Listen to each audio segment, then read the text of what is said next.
बिस्मिल्लाहिर्रहमानिर्रहीम। दिया जाएगा अपने क्लोजिंग आर्ग्यूमेंट के लिए, और उसके बाद जो इस बहस के लिए सबसे ज़रूरी चीज़ है कि आप और हम और इंटरनेट पर देख रहे लाखों करोड़ों लोग, उनके सवाल जवाब होंगे। तो आप लोग जो यहाँ मौजूद हैं, आपके हम कुछ सवाल लेने की कोशिश करेंगे। 30 मिनट का वक्त हमने उसके लिए तय कर रखा है। इस तरह से ये 2 घंटे की बहस पूरी होगी। 2-3 बुनियादी बातें हैं जिनका हमें ध्यान रखना है। किसी भी किस्म की नारेबाजी में हमें शरीक नहीं होना है। ये हल्ला गुल्ला नहीं है, क्योंकि पूरी दुनिया देख रही है, तो एक नज़ीर कायम करनी है, एक उदाहरण लोगों के सामने रखना है कि पढ़े लिखे लोग इत्तेफाकी और नाइत्तेफाकी रखते हुए भी, एक दूसरे से सहमति और असहमति रखते हुए भी बात कह सकते हैं। यहाँ पर मेरे JNU के प्रोफेसर बैठे हैं, पुरुषोत्तम अग्रवाल जी, जिन्होंने हमें क्लास में सिखाया है कि सहमति का साहस और असहमति का विवेक, और इसका ठीक उलट भी, ये बड़ा जरूरी है। दूसरी बात, ये किसी एक धर्म के बारे में बहस नहीं है, ये बात सबको स्पष्ट होनी चाहिए। किसी धर्म को महान बताने या किसी धर्म को कमतर बताने की ये बहस नहीं है। तो यदि कोई इस उम्मीद से देख रहा है या यहां आया है, तो मैं आपको आश्वस्त करना चाहता हूं कि आपको नाउम्मीदी हाथ लगेगी। इस बहस में बहुत ज्यादा धार्मिक प्रतीकों के इस्तेमाल को लेकर भी ये दोनों लोग जो अभी आपको गंभीर दिख रहे हैं, भले लोग हैं, कल शाम को चाय पर मिले थे, बहुत हंसी मजाक भी इनके बीच हुआ था, और गलबैयां डालते हुए एक तस्वीर भी हुई थी। ये इस बात का प्रमाण है कि इंटरनेट पर जो हल्ला मचा हुआ है उसके मुकाबले ये दोनों लोग बहुत ही अच्छे शांत ढंग से बहस के लिए राजी हो गए हैं। ट्विटर की बातें ट्विटर तक सीमित, एलन मस्क आजकल उसको एक्स कहते हैं। और अब इस बहस की शुरुआत मैं इन विद्वानों का, हालांकि इनको परिचय की जरूरत नहीं है, पर हो सकता है, हमें पत्रकारिता में सिखाया जाता है कि नेवर अज्यूम, विज्ञान भी यही कहता है। मुफ्ती शमाइल नदवी साहब इस्लामिक विद्वान, शिक्षाविद हैं, कोलकाता के वाहियान फाउंडेशन के संस्थापक हैं, लखनऊ की प्रतिष्ठित दारुल उलूम नदवतुल उलमा से ग्रेजुएशन किया है, सोशल मीडिया और सार्वजनिक मंचों पर अध्यापन और बौद्धिक कामों में सक्रिय हैं, और इस समय इंटरनेशनल इस्लामिक यूनिवर्सिटी मलेशिया से PhD कर रहे हैं। अच्छी बात यह है कि पढ़ाई के साथ साथ ट्रैवल ब्लॉग भी बनाते हैं। पेट्रोनस टावर के सामने का ब्लॉग हमने देखा। हमारे साथ जावेद अख्तर साहब हैं। जावेद अख्तर साहब कवि हैं, शायर हैं, गद्य भी लिखते हैं, फिल्मों के लिए संवाद लिखे हैं, गीत लिखे हैं। इससे इतर ये वैज्ञानिक सोच को लेकर या अपने डिक्लेयर्ड एथिज्म को लेकर भी मुखर रहते हैं और अपने तहीं रैशनैलिटी की बात करते हैं। देवियों और सज्जनों, डज गॉड एग्जिस्ट? इस सवाल का जवाब सब अपने अपने तहीं खोजने की कोशिश कर रहे हैं। कोई इसको गॉड डैम पार्टिकल की खोज बताता है, कोई गॉड पार्टिकल की खोज बताता है, कोई हिग्स बोसान की खोज बताता है, कोई ये सवाल जवाब तलाशने की कोशिश करता है कि मास एग्जिस्टेंस में आखिर आया कैसे, हुआ क्या था, सृष्टि के पहले, समय के पहले क्या था, और कोई ये कहता है कि ये सारी खोजें जिस मस्तिष्क में हो रही हैं प्रकृति के क्रम में, वो कैसे विकसित हुआ।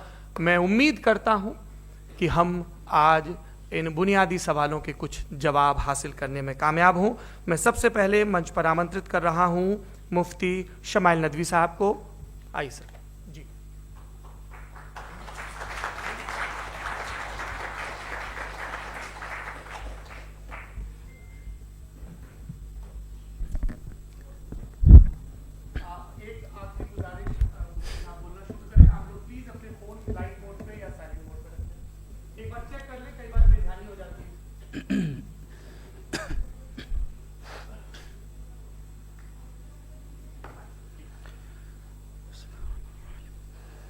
तमाम तारीफ़ें उस क्रिएटर के लिए जिसने इस यूनिवर्स को एक मकसद के तहत पैदा किया है।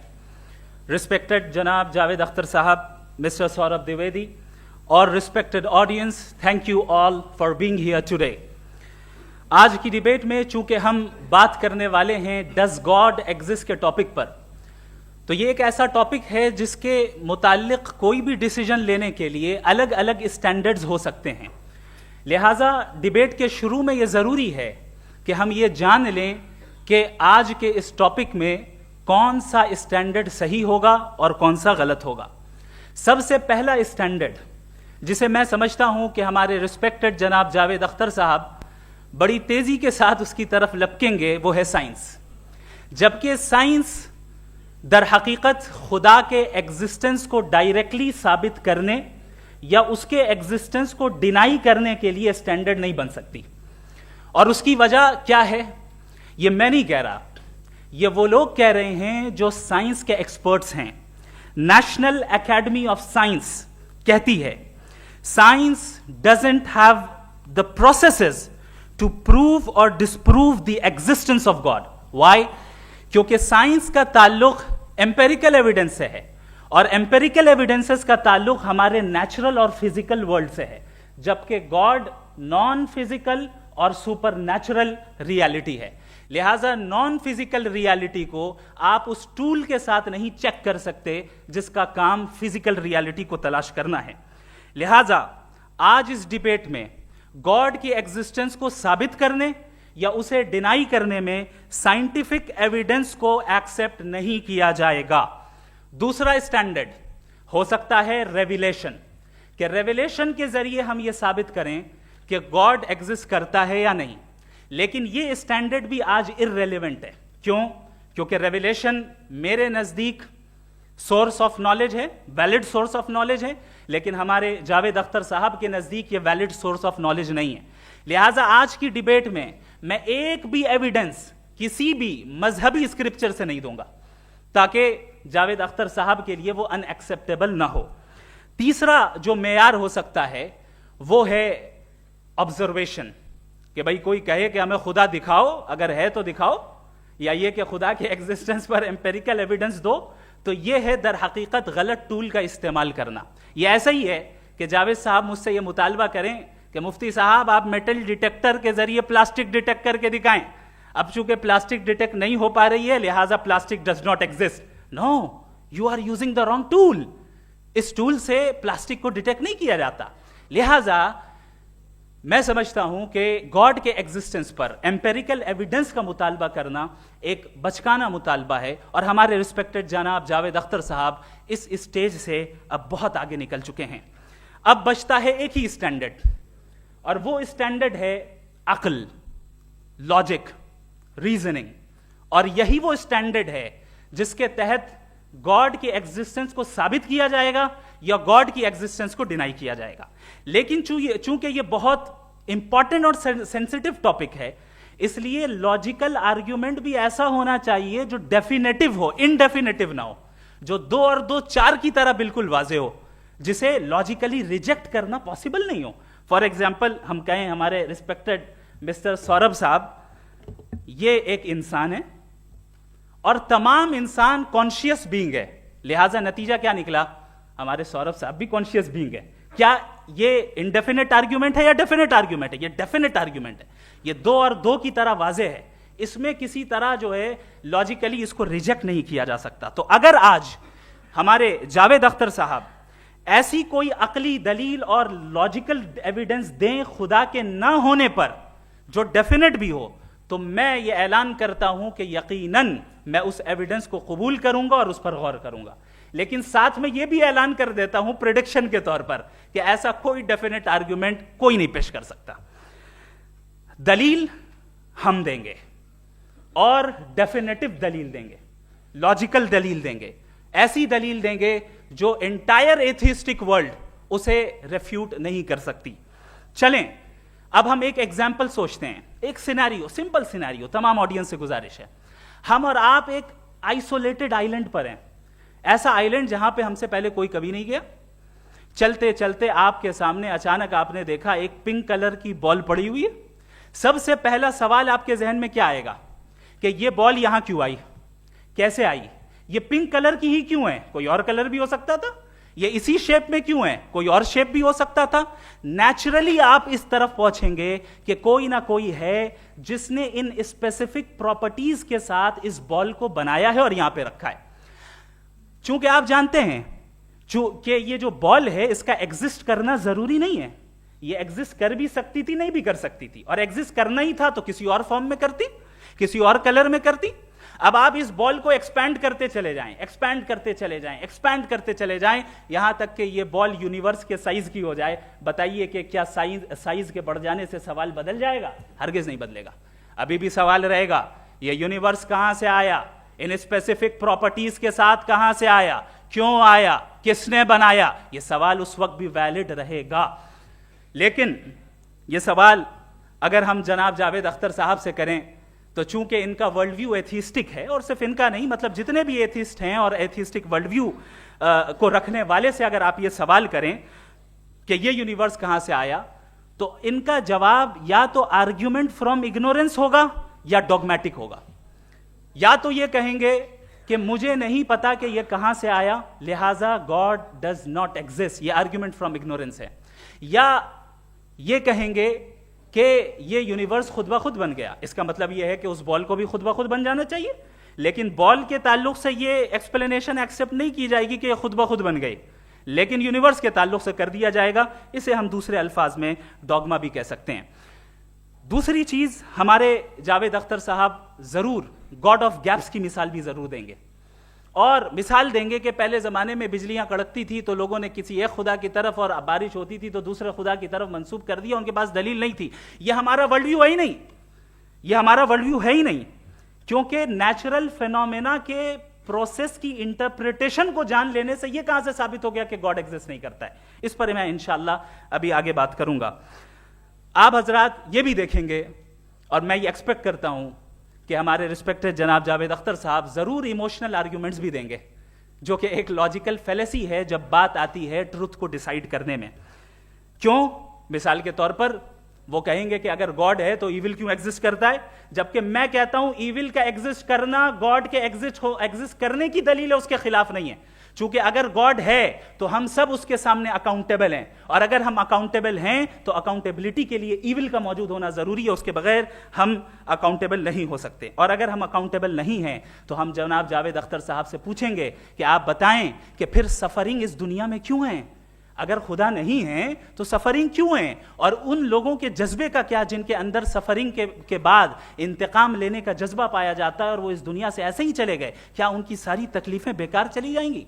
अब आ जाएं उसी एग्जाम्पल की तरफ कि बॉल, मुझसे अगर कोई पूछे इस बॉल को किसने बनाया, और या इस एक्सपेंडेड बॉल को किसने बनाया, मैं कहूंगा कि चूंकि ये यूनिवर्स और इस यूनिवर्स की तमाम चीजें कॉन्टिंजेंट हैं। कॉन्टिंजेंट होने का मतलब ये होता है कि जो अपने एग्जिस्टेंस पे किसी के ऊपर डिपेंड करती हो, तो जाहिर है ये यूनिवर्स कॉन्टिंजेंट है। और अगर कोई चीज कॉन्टिंजेंट नहीं है तो मैं रिक्वेस्ट करूंगा कि मुझे दिखा दें कि कौन सी चीज यूनिवर्स में कॉन्टिंजेंट नहीं है, हम भी जरा गौर कर लें और हम भी देख लें। और जब कॉन्टिंजेंट चीजें मौजूद हैं तो फिलोसोफर्स की इस्तिलाह के मुताबिक, हम उस टर्मिनोलॉजी के मुताबिक हम उस जगह तक पहुंचते हैं और उस हस्ती तक पहुंचते हैं जिसे नेसेसरी बीइंग कहा जाता है, कि ये वो नेसेसरी बीइंग है जिसका मौजूद ना होना नामुमकिन हो। क्योंकि अगर ये मौजूद ना हो तो सारी चीजें एग्जिस्टेंस में आएंगी ही नहीं, और ये सारी कॉन्टिंजेंट चीजें उसी के ऊपर डिपेंड करती हैं। अब अगर आप ये सवाल करते हैं कि फिर उस हस्ती को किसने बनाया, फिर उसका कॉज क्या है, फिर उसका कॉज क्या है, फिर उसका कॉज क्या है, और एंडलेसली चले जाएं, इसे हम कहते हैं इन्फिनिट रिग्रेस ऑफ कॉजेस, जो कि लॉजिकल फेलेसी है। कॉन्सेप्चुअली इंफिनिटी पॉसिबल है। मिसाल के तौर पे न्यूमेरिकल्स 1 2 3 गिनते चले जाएं, इन्फिनिट नंबर्स हैं। मैं कॉन्सेप्चुअली बात नहीं कर रहा, प्रैक्टिकली रियलिटी में साबित करके दिखाएं कि infinite regress of causes possible हैं या नहीं। अगर पॉसिबल हैं तो हम मान लेंगे, मिसाल दे दें, और पॉसिबल नहीं है तो एक ही ऑप्शन बचता है जिसे हम कहते हैं नेसेसरी बीइंग। ऐसी नेसेसरी बीइंग जो इंडिपेंडेंट है, क्योंकि अगर वो डिपेंडेंट हुई तो वो नेसेसरी नहीं रहेगी। ऐसी इंडिपेंडेंट बीइंग जो इटर्नल है, अगर वो इटर्नल नहीं होगी, उसकी बिगिनिंग होगी तो वो खुद कॉन्टिंजेंट है। ऐसी बीइंग जो पावरफुल है, क्योंकि कॉन्टिंजेंट को एक्चुअलाइज करने के लिए पावर चाहिए। ऐसी बीइंग जो इंटेलिजेंट है और नॉलेजेबल है, क्योंकि ये यूनिवर्स स्पेसिफिक फॉर्म और स्पेसिफिक लॉज ऑफ नेचर के तहत प्रिसाइजली चल रहा है। थैंक यू मुफ्ती साहब। मैं इन दलीलों के बाद जावेद अख्तर साहब से गुजारिश करूंगा, आप बैठ के बोलना चाहेंगे? जी।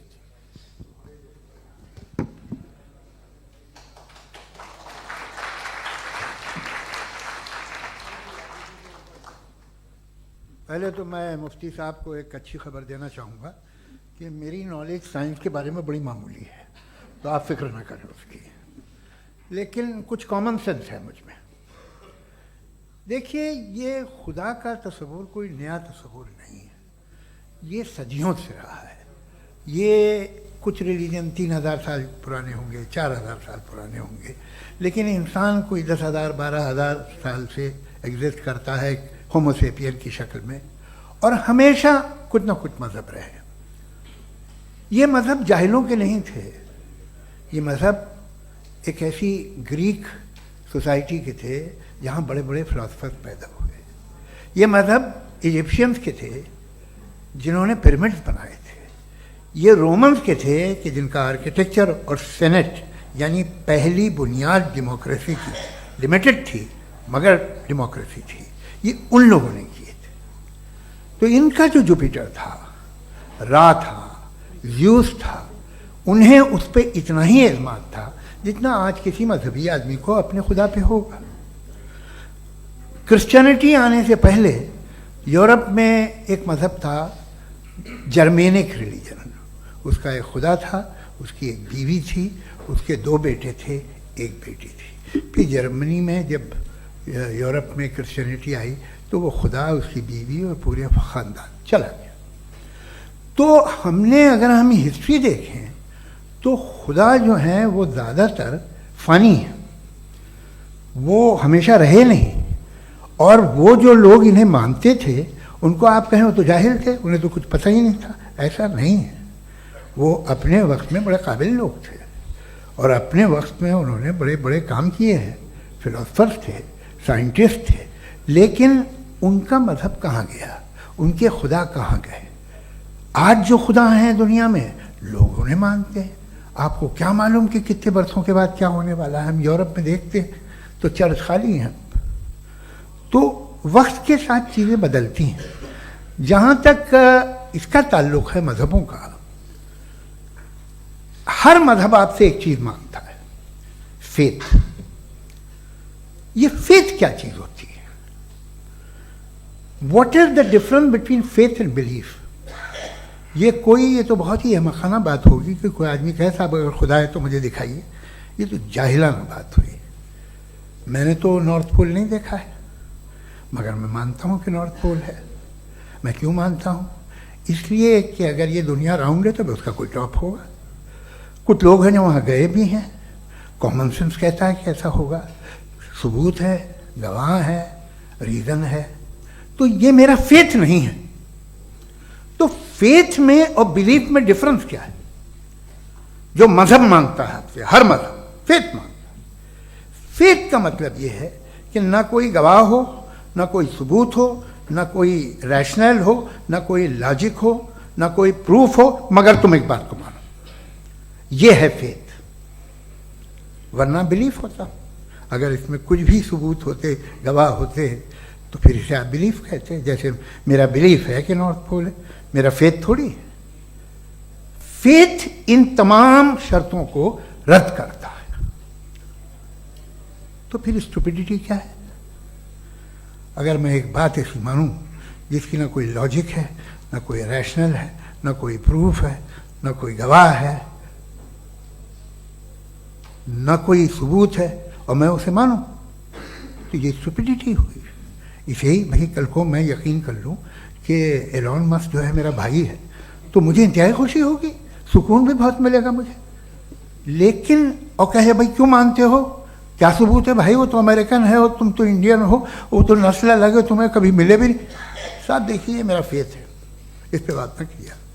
फेथ का मतलब ही यह है कि आप प्रूव नहीं कर सकते। अगर आप प्रूव कर सकते हो तो फेथ की जरूरत ही नहीं, फिर तो आप बात करेंगे, आप कितनी बहस कर लीजिए। अल्टीमेटली दुनिया का हर मजहब फेथ पे टिका है, और फेथ का मतलब है एक ऐसा यकीन जिसका कोई सबूत, कोई गवाह, कोई रैशनल नहीं। अब आप ये कहें, क्या आप ये क्यों कह रहे हैं कि साहब ये कायनात किसने बनाई? कमाल ये है कि आपने बताया कि एक आइलैंड पे गए और एक बॉल देखी। आपने ये नहीं कहा कि आइलैंड किसने बनाया, आपको सिर्फ बॉल पे हैरत हुई। हमने आइलैंड पे हमने हैरत नहीं की, होते हैं आइलैंड। इसी तरह ये आइलैंड है, सितारे, ये गैलेक्सीज, ये सब आइलैंड हैं, खला में। हम उन्हें टेकन फॉर ग्रांटेड लेते हैं, हम पूछते नहीं किसने बनाए।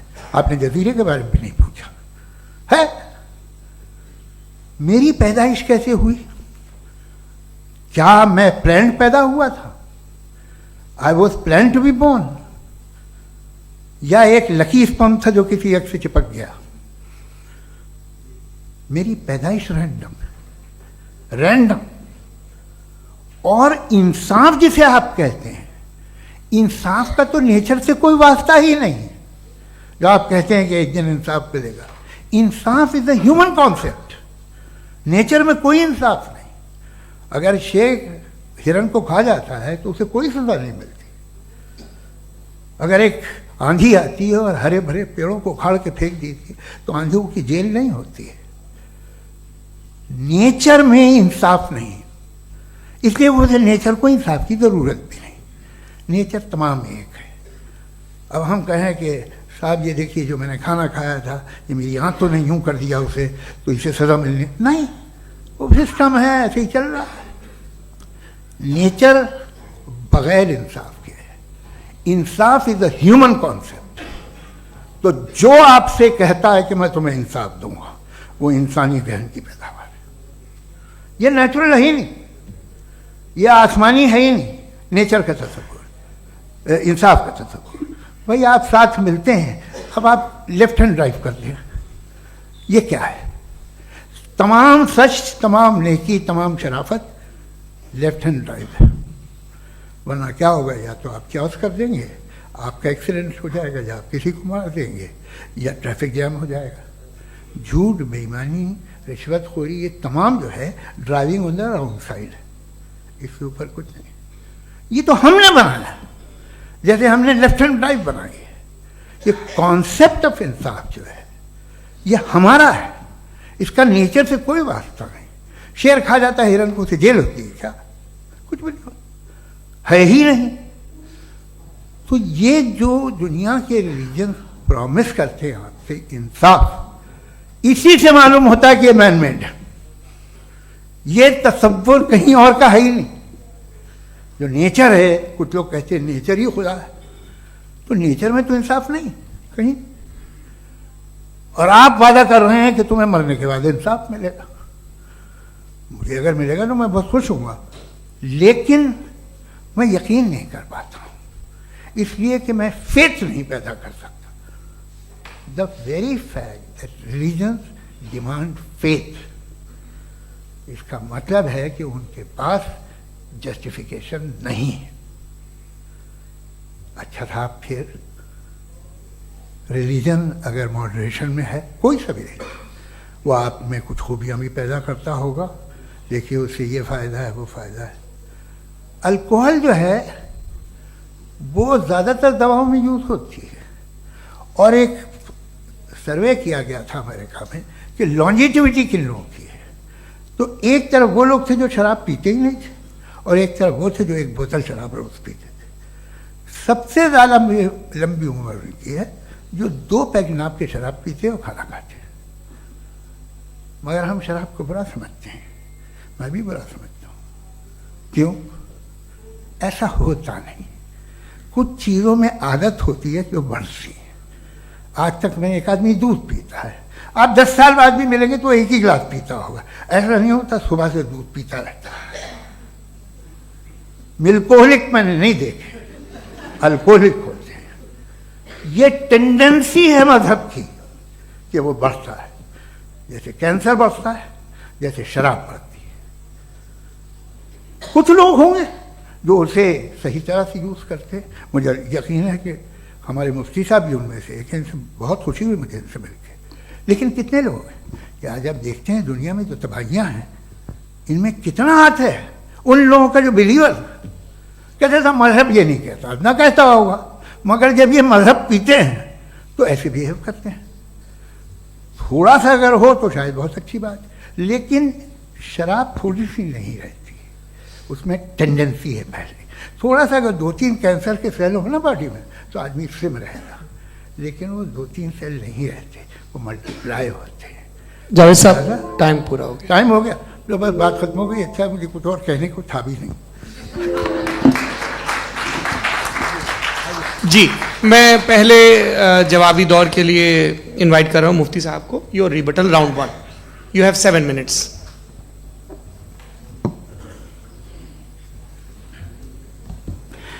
Thank you very much Javed साहब, आपकी बात को सुनकर बड़े महजूज हुए हम लोग। महजूज, do you understand? We enjoyed.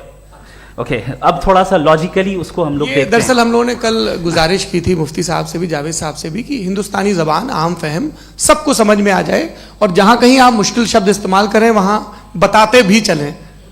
Thank you. तो सबसे पहले हमारे रिस्पेक्टेड जावेद साहब ने हवाला दिया कि खुदा फानी है। कितने मजहब आगे चले गए, किसी ने जुपिटर को खुदा माना, किसी ने किसी को माना। मैं कहता हूं जिसने कॉन्टिंजेंट चीज को खुदा माना, गलत माना, वो खुदा ही नहीं, वो खुदा ही नहीं है। हम तो नेसेसरी बीइंग को साबित करने बैठे हैं, वो नेसेसरी कॉज जो इटरनल है, जो अबदी भी है और अजली भी है। हम किसी और को साबित करने नहीं बैठे। दूसरी चीज उन्होंने कहा कि फेथ एंड बिलीफ, ये एक ऐसी डेफिनेशन है फेथ की जो इन्होंने पहली मर्तबा पेश की है, या माफ कीजिएगा इन्होंने पहली मर्तबा पेश नहीं की है, रिचर्ड डॉकिंस ने पहली मर्तबा पेश की है। मुझे मालूम है ये सोर्स कहां से है। एपिस्टेमोलॉजिकली फेथ और बिलीफ का फर्क आप इस तरह नहीं कर सकते सर। फेथ सही भी होता है, गलत भी होता है। बिलीफ सही भी होता है, गलत भी होता है। जो लॉजिक, रीजन और एविडेंस से बैक्ड होगा वो फेथ सही होगा। और आप जिस फेथ की बात कर रहे हैं कि इलॉजिकल है और उसके पीछे नहीं है, तो we are on the same page. हम नहीं मानते उस फेथ को, जो फेथ ऐसा हो जिसके पीछे कोई लॉजिक ना हो, एविडेंस ना हो, हम नहीं मानते। हम तो उस फेथ के कायल हैं जिसके पीछे लॉजिक हो और एविडेंस हो। तो बिलीफ सही भी होता है, गलत भी होता है, फेथ भी सही होता है और गलत भी होता है। तो आज फेथ और बिलीफ के डिफरेंस पे बात नहीं हो रही है। आज आप चाहे फेथ एक्सेप्ट कर लें या बिलीफ एक्सेप्ट कर लें, आज ये बात होगी कि ट्रूथ क्या है, चाहे ट्रू बिलीफ सही है या ट्रू फेथ सही है, और फॉल्स फेथ क्या है और फॉल्स बिलीफ क्या है, बात इस पे हो रही। दूसरी चीज इन्होंने पूछा स्टुपिडिटी फिर क्या है। अगर फेथ रिलीजन स्टुपिडिटी नहीं है तो और क्या है? चूंकि फेथ का मुतालबा करते हैं तो स्टुपिडिटी क्या है? मैं कहता हूं स्टुपिडिटी एथिज्म है। उसकी वजह यह है कि आप एक सड़क पे जा रहे हो और आप किसी गार्डन में जाएं और देखें वहां लिखा है फूलों के साथ I love Javed Akhtar, and I really do, I love you sir. So जब आप वहां पर पहुंचे तो वहां पहुंचकर अब ये बताएं, क्या आप ये कहेंगे वाह व्हाट अ नेचुरल सिलेक्शन? ये क्या नेचुरल सिलेक्शन है? नहीं, ये प्रिसाइजली डिजाइंड है, इसके पीछे डिजाइनर है। लिहाजा अगर कोई एक ऐसी कॉमन सेंस की बात को कबूल नहीं कर रहा है कि यूनिवर्स जो इतने प्रिसाइजली काम कर रहा है, हम कह दें कि खुद ब खुद बन गई, मैं समझता हूं इससे बड़ी स्टुपिडिटी और कुछ नहीं है। ये इरैशनल चीज है। फिर हमारे सर ने कहा कि आपने बॉल पे फोकस किया, आइलैंड पे फोकस नहीं किया। अरे आइलैंड को किसने बनाया यही समझाने के लिए तो बॉल की मिसाल दे रहा हूं। और बॉल भी कॉन्टिंजेंट है, आइलैंड भी कॉन्टिंजेंट है, दोनों नेसेसरी बीइंग का मुतालबा करते हैं। आगे इन्होंने कहा कि नेचर में कोई इंसाफ नहीं है। हम डिसाइड करते हैं कि मोरालिटी क्या होती है, इंसाफ क्या होता है। हम डिसाइड करते हैं, जैसे ड्राइविंग सीट में ट्रैफिक वाला, ये तो किसी खुदा ने नहीं कहा, ये है, इसे कहते हैं फॉल्स इक्विवेलेंस। ये एक लॉजिकल फेलेसी है। आपने जो है मिसाल दी ड्राइविंग की और ट्रैफिक की, ये सब्जेक्टिव मोरालिटी है। आप सब्जेक्टिव मोरालिटी को मिसाल बनाकर ऑब्जेक्टिव मोरालिटी के ऊपर नहीं थोप सकते। इंसाफ की ऑब्जेक्टिव मोरालिटी। अगर आप ये कहते हैं कि नेचर में इंसाफ नहीं है, तो इंसाफ का न होना ये नेचुरल हुआ, तो फिर नेचर को नेचर रहने दे, क्यों हम इतना स्ट्राइव कर रहे हैं दुनिया में इंसाफ लाने के लिए? ये तो इलॉजिकल बात है, इरैशनल बात है। इसलिए बहुत सी चीजें ऐसी हैं जो ऑब्जेक्टिवली जो है इविल या गुड हैं, और बहुत सी चीजें ऐसी हैं जो सब्जेक्टिवली हैं। सब्जेक्टिवली जो मोरल होता है या इमोरल होता है, उसको हम सोशल कंसेंसस से या पर्सनल प्रेफरेंस से डिसाइड करते हैं। लेकिन जो ऑब्जेक्टिव मोरालिटी है, जिसमें इंसाफ आया, जो इन्होंने बार बार रिपीट किया, ये ऑब्जेक्टिव है, सब्जेक्टिव नहीं है। अगर आप कहते हैं ये सब्जेक्टिव है, तो मेरा सवाल आपसे ये है, क्या सोशल कंसेंसस के जरिए अगर जुल्म को सही करार दे दिया जाएगा तो आप जुल्म को जस्टिफाई करेंगे? दूसरी चीज इन्होंने यह कहा कि 2 पैक शराब पी लें तो वो उतने पे नहीं रहता, बढ़ जाता है। यही मामला मजहब के साथ है। 2 पैक आप पी लें, बढ़ेगा। तो ये एक ऐसी मिसाल है, इसको कहीं भी फिट कर लें कि आप एथिज्म पे जब फिट करें, जब आप 2 पैक एथिज्म का लेंगे ना, तो वो बढ़ बढ़ के नॉर्थ कोरिया बनेगा। Thank you.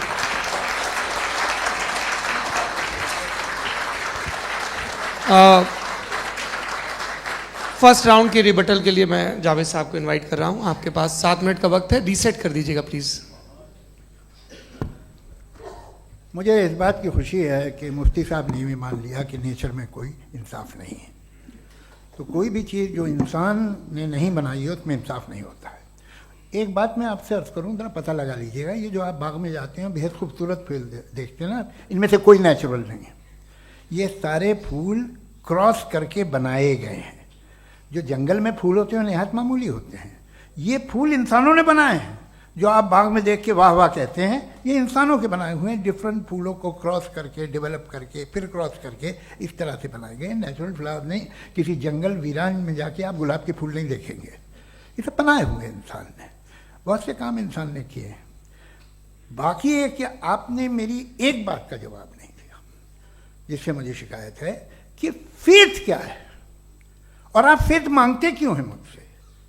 आप तो लॉजिकल हैं, आपके पास तो सारे रैशनल्स हैं, आपके पास सारे सबूत हैं, तो आपको फेथ की डिमांड क्यों करते हैं कि भाई तुम सरेंडर कर दो और सवाल मत करो। कोई मजहब सारे सवाल करने की इजाजत नहीं देता है और मना करता है कि ज़्यादा सवाल ना करो, बह जाओगे तुम। आप क्यों रोकते हैं? हकीकत यह है कि इंसानी तारीख क्या है। इंसानी तारीख ये है कि दुनिया में 2 तरह के लोग हुए हैं। एक वो जिन्होंने अपनी लाइल्मी की परस्तिश की है, दूसरे वो जिन्होंने अपनी इग्नोरेंस या लाइल्मी से झगड़ा किया है और मालूम किया है कि क्या है। ये जो आप कह रहे हैं, आज आप हैरान हैं कि भाई ये यूनिवर्स कैसे बनी।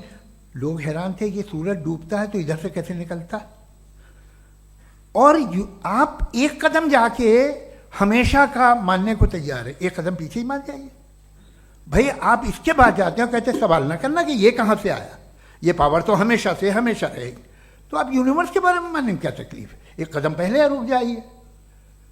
ये हमेशा से थी या नहीं थी हमें मालूम नहीं है।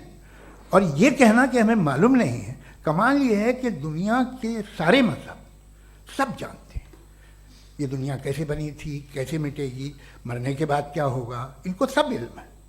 इनको किसी को डायनासोर होते थे पहले ये नहीं पता था, किसी को नहीं पता। किसी भी दुनिया की मजहबी किताब में डायनासोर का जिक्र नहीं है। लेकिन बाकी सब बातें, how to make universe in 4 easy lessons and बाकी सब पता है। जिसको सब पता है वो गड़बड़ है। हम में ये इंकिसार, ये ह्यूमिलिटी होनी चाहिए कि हम ये कहें कि हमें ये बहुत सारी बातें नहीं मालूम, लेकिन हम उनकी परस्तिश न करना, अपनी लाइल्मी को की परस्तिश न करें, हम उसे पता लगाने की कोशिश करें। जिस दुनिया में आप बैठे हैं सर, ये हॉल जो है, ये इलेक्ट्रिसिटी जो है, ये माइक जो है, जिस हवाई जहाज से आप आए थे, वो जिस कार से आप यहाँ आए हैं, ये सब उन लोगों की बनाई हुई है जिन्होंने सवाल किए थे। ये दुनिया जिसमें आप आज आराम से हैं, ये उन लोगों की बनाई है कि जिन्होंने सवाल किए थे। और हर स्टेज पे इन सवालों को मकरूह कहा गया था, गलत कहा गया था। आप जरा तारीख पढ़िए, एक बड़ी दिलचस्प किताब है बर्ट्रैंड रसेल की, जिसमें उसने रिलीजन एंड साइंस कि कब से रिलीजन जो है साइंस के अगेंस्ट है। और हद तो यह है कि भाप के इंजन के खिलाफ थे, स्टीम इंजन के भी खिलाफ थे, और फतवे हुए उन पर, वेटिकन ने दिए। तो ये हमेशा, अभी जैसे ही ये राइट विंगर आते हैं अमेरिका में पावर में, तो वो जो अपना ये क्या बोलते हैं उसे, सीड क्या बोलते हैं, सीड क्या जो, हाँ नहीं सीड जो होते हैं जिन पे जी नहीं भाई, वो जो ह्यूमन बॉडी के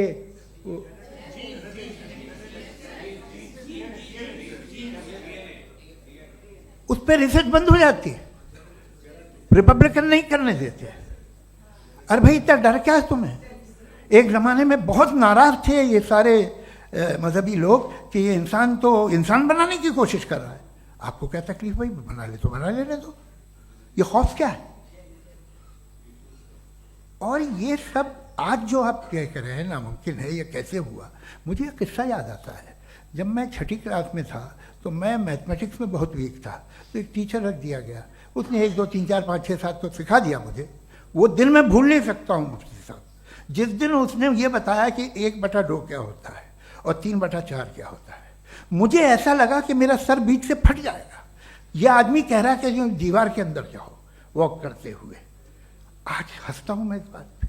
तो आज जो बातें आपके जहन से बिल्कुल परे हैं और आप हैरान होते हो उन्हें देख के, एक वक्त आएगा कि मामूली लगेंगे। और हुआ है, आपकी इंसानी तारीख ही है। इतनी जल्दी सारे फैसले आप मत कर लीजिए, थोड़ा ये ह्यूमिलिटी रखिए कि भाई ये हमें नहीं मालूम। ये कहने में क्या आ रहा है, ये यूनिवर्स कहाँ तक फैली, ये कब से है और कब तक रहेगी, हमें नहीं मालूम। आपने फैसला कर लिया कब बनी, ये आपके हिसाब से कोई 14 बिलियन ईयर बनी जो समझा जाता है। उससे पहले हजारों करोड़ों अरबों साल तक खुदा बैठा क्या कर रहा था, खामोश बैठा था, ऐसे ही जमाइयाँ ले रहा था। फिर उसे आइडिया है, यार एक काम करते, वक्त अच्छा गुजर जाएगा, यूनिवर्स पर आपसे सोचिए। वो तो हमेशा से है ना, मगर यूनिवर्स हमेशा से नहीं है, ये तो बनाई गई है। और उससे पहले क्या था, इनका क्या काम था, कैसी बात है। ये बड़ा आसान है, जो बात हमें आज धीरे धीरे पता चली है। बरसों 2000 और 2500 साल पहले आपको किसी ने बता दिया कि क्या था, आप मान गए, और तब से वही मान रहे हैं जो 2500 साल पहले कहा गया था। सब कुछ बदल गया है, सॉल्व हो रही हैं चीज़ें। अभी साइंस बिल्कुल दावा नहीं करती, या कोई फिलोसफर ये दावा नहीं करता कि हमें सब मालूम, बल्कि वो कहता है कि हमें जितना मालूम होता है उससे ये मालूम होता है कि हमें कितना कम मालूम। तो हम अपनी जहालत से लड़े, उसकी परस्तिश न करें। जी, टाइम है। Thank you so much. मैं तर्कों की श्रृंखला में राउंड 2 के लिए मुफ्ती साहब को आमंत्रित कर रहा हूँ। आपके पास एक बार फिर से 7 मिनट का वक्त है। शुक्रिया। जनाब जावेद अख्तर साहब कई मर्तबा दोहरा रहे हैं कि फेथ का मतलब बताइए, फेथ का मतलब बताइए। मैंने बता दिया, फेथ सही भी होता है, गलत भी होता है। और आज हम फेथ पे बात नहीं कर रहे, हम ट्रुथ और डज गॉड एग्जिस्ट पे बात कर रहे हैं। क्या डज गॉड एग्जिस्ट, ये ट्रुथ यानी गॉड है या नहीं है, इसमें से दोनों ट्रुथ क्या है। अब आप उसे फेथ कह लें, बिलीफ कह लें, नॉट माई बिजनेस। उसके बाद आपने कहा कि भाई सवाल करने से मजहब रोकता है। मैं कहता हूं जो रोकता है वो रोकता होगा, मैं नहीं रोकता, बल्कि सवाल करें, सवाल करना चाहिए। सवाल कर करके तो हम आगे बढ़ते हैं, तरक्की करते हैं, और इसीलिए मैं आज यहां पे आया हूं। लेकिन सवाल सिर्फ खुदा से नहीं होगा, आपसे भी होगा।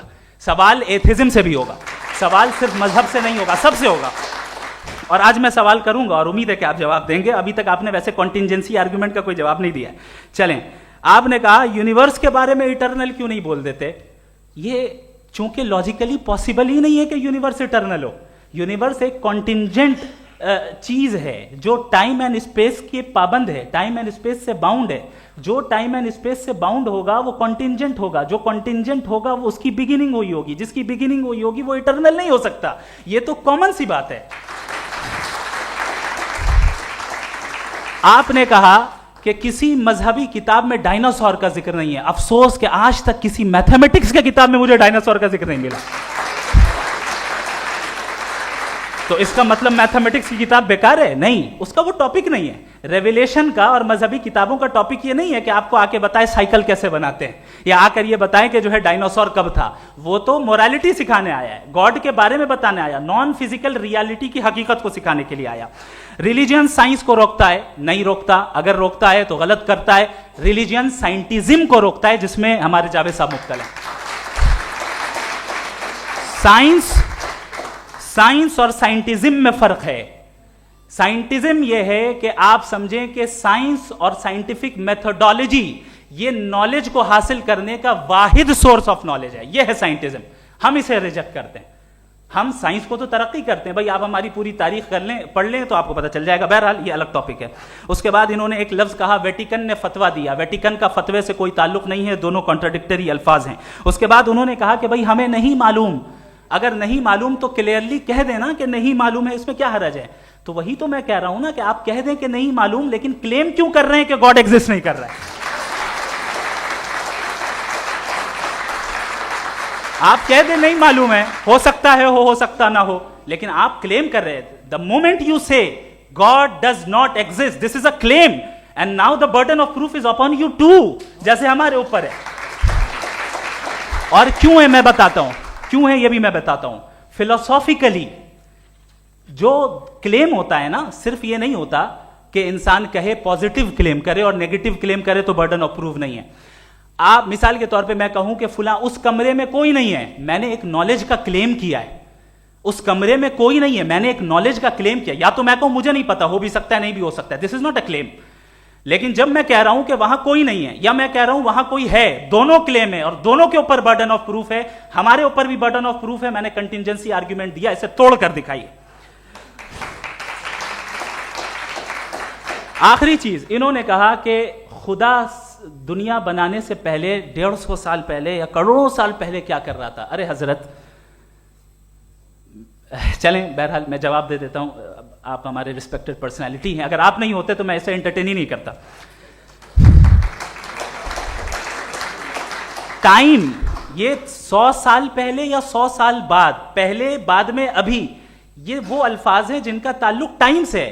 टाइम शुरू ही हुआ है यूनिवर्स की बिगिनिंग के बाद, तो उसके पहले खुदा क्या कर रहा था? सवाल इलॉजिकल है, ये फेलेसी है. यानी आप ये कह रहे हैं कि यूनिवर्स के बनने से पहले खुदा क्या कर रहा था? टाइम के बनने से पहले, पहले का ताल्लुक टाइम से, टाइम उस वक्त था ही नहीं, तो ये सवाल ही इनवैलिड है खुदा के ताल्लुक से. दूसरी चीज, आर्ग्यूमेंट ऑफ कंटिजेंसी जो मैंने आपके सामने पेश की है, आपने बार बार ये प्रूफ किया और ये कह रहे हैं कि गॉड ऑफ गैप्स. देखिए, पहले नहीं मालूम था, साइंस ने कर दिया. सिंपल्स की मिसाल से मैं समझा देता हूं.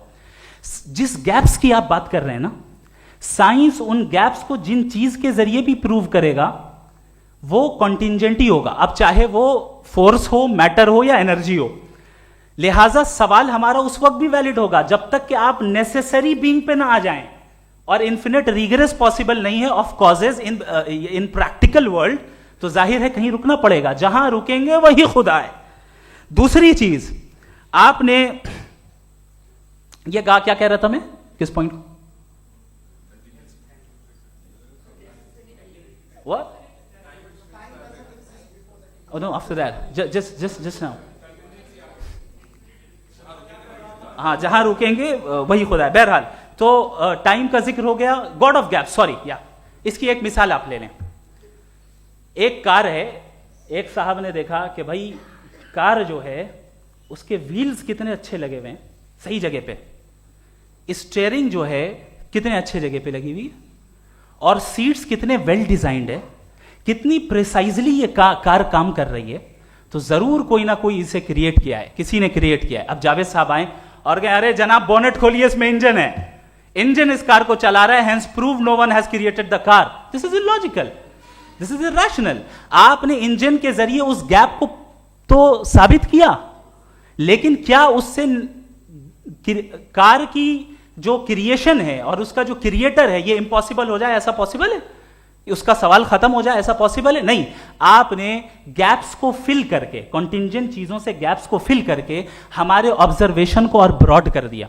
अब हमें और पता चल गया कि ये जो कार है इसका सिस्टम कितना ज्यादा कॉम्प्लेक्स है. पहले कम समझते थे, अब कॉम्प्लेक्सिटी और ज्यादा वाजे हो गई. अब हमें समझ में आ रहा है कि हमारी सर्टेनिटी और बढ़ गई कि जरूर इस कार को किसी ना किसी ने बनाया. यही मामला यूनिवर्स का है. साइंस हमेशा फिजिकल वर्ल्ड की चीजों को ही फिल करती जाएगी और फिजिकल चीजों से ही करती जाएगी, चूंकि एम्पेरिकल एविडेंस का ताल्लुक फिजिकल वर्ल्ड से है. आप साइंस के जरिए मेटाफिजिकल रियलिटी को कभी साबित नहीं कर सकते. ये रॉन्ग टूल का इस्तेमाल करना है. ये वही काम है कि आप मेटल डिटेक्टर से प्लास्टिक डिटेक्टर करने चलें, जो कि जाहिर है सही नहीं है. Thank you.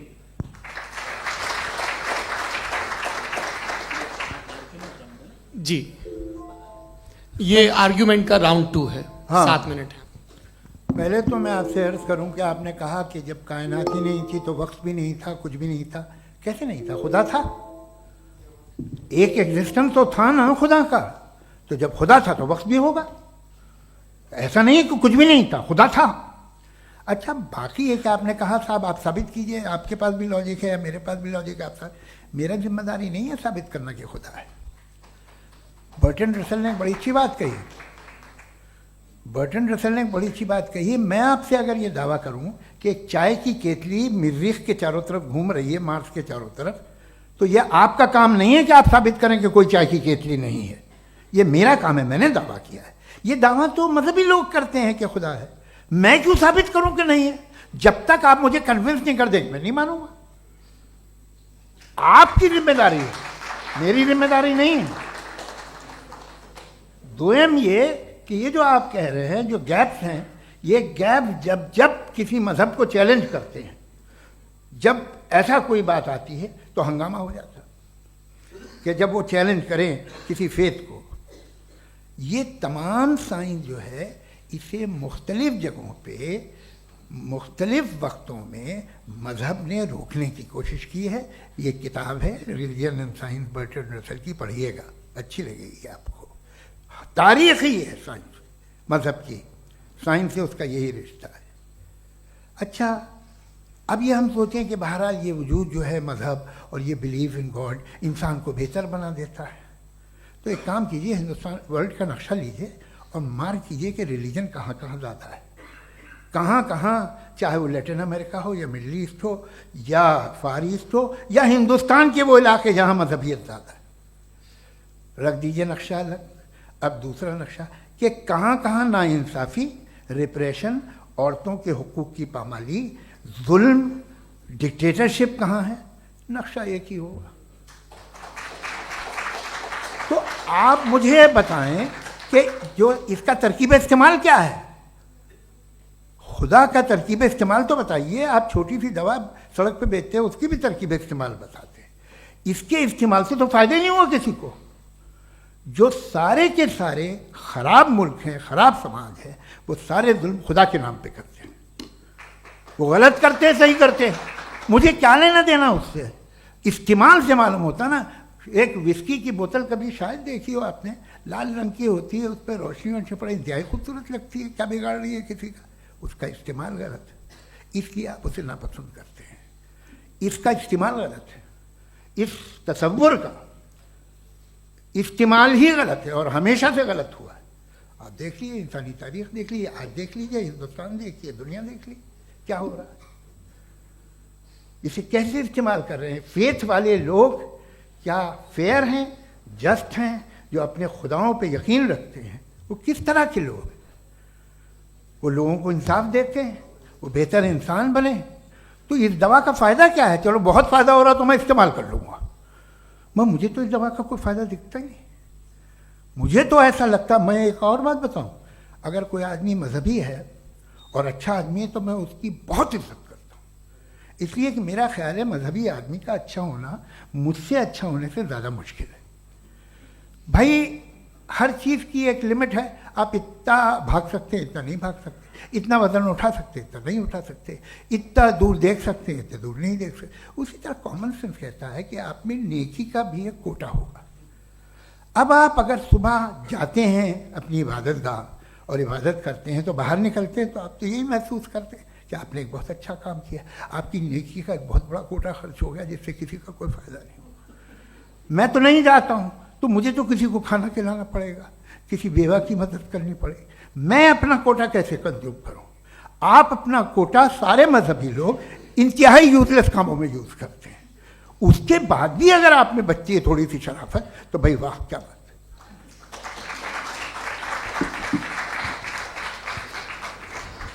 एक तो मुझे ये बात बहुत अच्छी लग रही है कि दोनों ही विद्वान समय को मानते हैं और बहुत समय से अपनी दलीलें और बाज़ दफ़ा समय से पहले अपनी तकरीरें पूरी करके अपनी अपनी कुर्सी पर बैठ रहे हैं।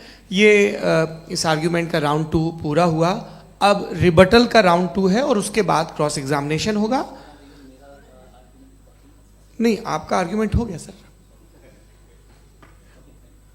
हमारे यहाँ स्कूल के सिलेबस में पंच परमेश्वर कहानी पढ़ाई जाती है, प्रेमचंद जी की लिखी हुई। आप निश्चिंत रहिए, आपके कोई राउंड में मिस नहीं होने दूंगा। रिबटल का राउंड 2, मुफ्ती शमाइल नदवी साहब।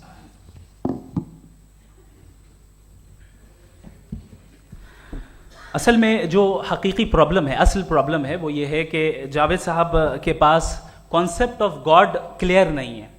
इन्होंने कहा कि कायनात से पहले खुदा तो था, तब भी तो टाइम होगा।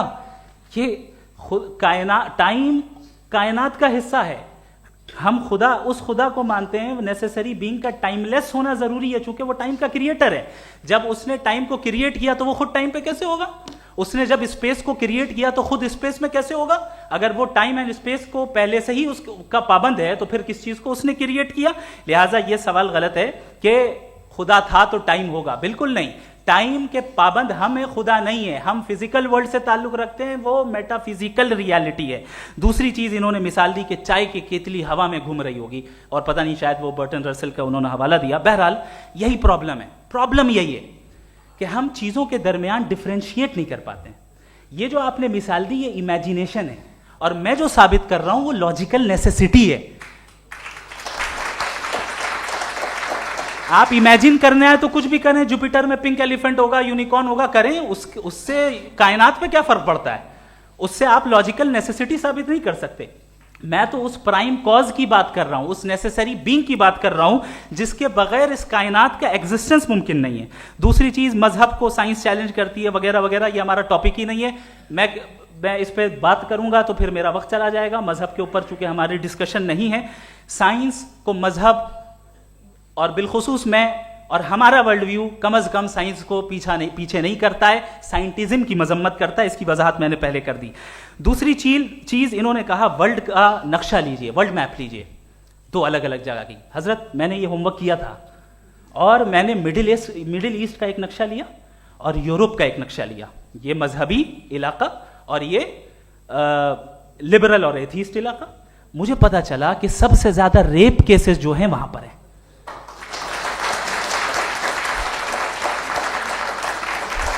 मुझे ये पता चला यूएन की रिपोर्ट के मुताबिक, मैं ये अपने घर से नहीं लेके आ रहा, कि जो वर्किंग वुमेन है यूरोपियन कंट्रीज में, उसमें 81% वुमेन सेक्सुअल हैरेसमेंट का वर्क में शुमार हो रही है। ये मिडिल ईस्ट में नहीं हो रहा है, वो मजहबी लोग हैं इसलिए नहीं हो रहा है। दूसरी चीज, आपने ये कहा कि मजहबी आदमी का अच्छा होना हमारे अच्छे होने से बहुत मुश्किल है, बहुत मुश्किल है। तो इसका मतलब यह है कि गॉड के अलावा आपके पास अच्छे और बुरे का कोई स्टैंडर्ड है। मैं चाहूंगा कि कन्वर्सेशनल स्टाइल वाली डिस्कशन और सेगमेंट पे इसी पे बात कर लेते हैं। Thank you very much.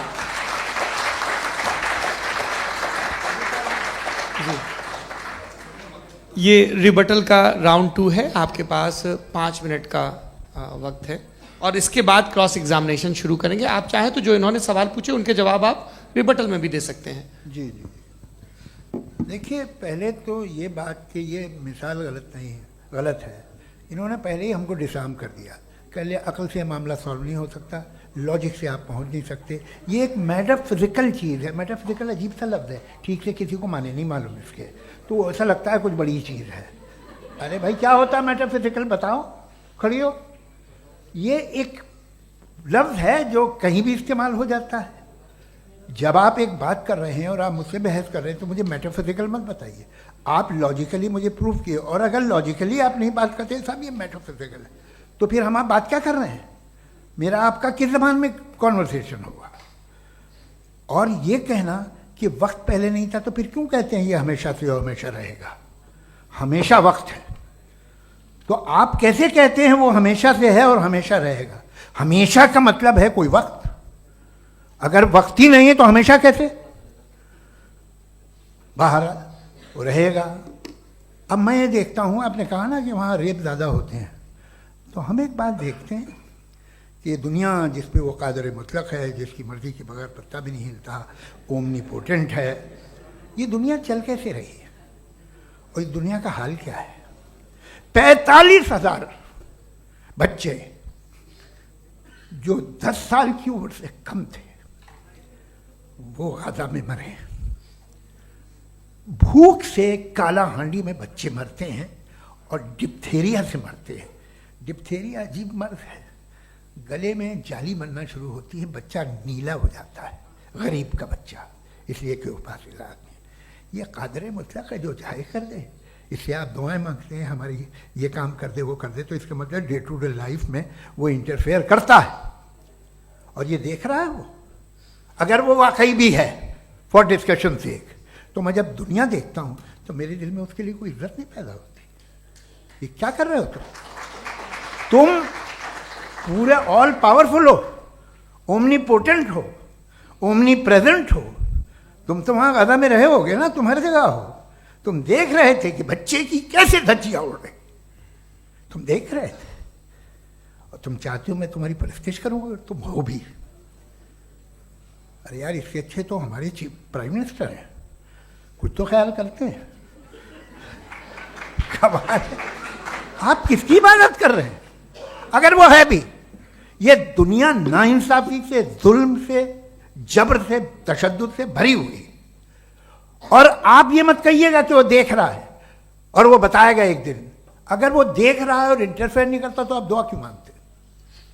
आप कहते हैं मेरा ये काम करा दे, इसके मतलब है वो दखल दे सकता है, वो आपको नौकरी दिलवा सकता है, भले दूसरे आदमी को न मिले, मगर आपका काम कर देगा चूंकि आपने दुआ मांगी है। तो जब वो आपको नौकरी दिला सकता है, लड़की की शादी कर सकता है, बेटे को ग्रीन कार्ड दिलवा सकता है, तो कम से कम ये जो मर रहे हैं बच्चे, इनको रोक दे, कुछ तो करे।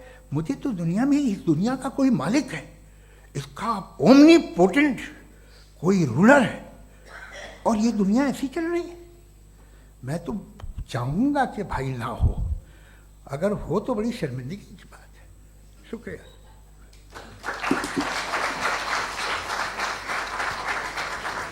देवियों और सज्जनों, इस बहस के 2 राउंड और 2 रिबटल पूरे हो चुके हैं। अब सबसे ज़रूरी और सबसे मुश्किल राउंड शुरू हो रहा है, क्रॉस एग्जामिनेशन का। अब इन विद्वानों की सज्जनता की एक परख भी होगी, और वक्त हमने 16 मिनट का तय किया है। पहला सवाल आप पूछना चाहेंगे? जी बिल्कुल। पहले बोले भी आप माइक ले लीजिएगा हाथ में, ये नीचे से ऑन जी। मैं बोलता हूँ, ये डायस हटा सकते हैं क्या हम थोड़ा क्विकली? डायस पीछे कर दीजिए बस थोड़ा सा, है, ताकि ये जो दाएं बाएं लोग बैठे हैं, इसे हटा ही दीजिए। अब हम वहाँ तो जाने वाले नहीं, आराम से आराम से। दोनों तरफ से हटा दीजिए।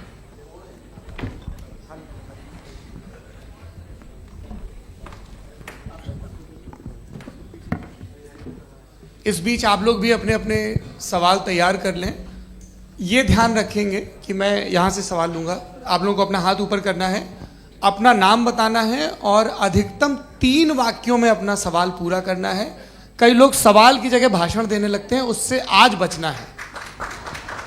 जी मुफ्ती साहब, पहला सवाल आपका, 16 मिनट हैं, हम दोनों लोगों के सवाल लेंगे। जी जी, बहुत शुक्रिया। आपकी जो अभी बात हुई बहुत अहम थी, मैं इसको चाहूँगा कि आगे डिस्कस करूँ, लेकिन चूँकि अभी ये वो सेगमेंट है क्रॉस एग्जामिनेशन, तो सबसे पहला सवाल आपसे ये है कि जो मैं इतनी देर से कॉन्टिंजेंसी आर्ग्यूमेंट आपको बता रहा था, ये अकल से ही बता रहा था हजरत, आप ये बताएं कि आप इन्फिनिट रिग्रेस ऑफ कॉजेस को पॉसिबल मानते हैं या नेसेसरी बीइंग के एग्जिस्टेंस को सही समझते हैं? चूंकि 2 ही ऑप्शन हो सकता है, आप ये बताएं।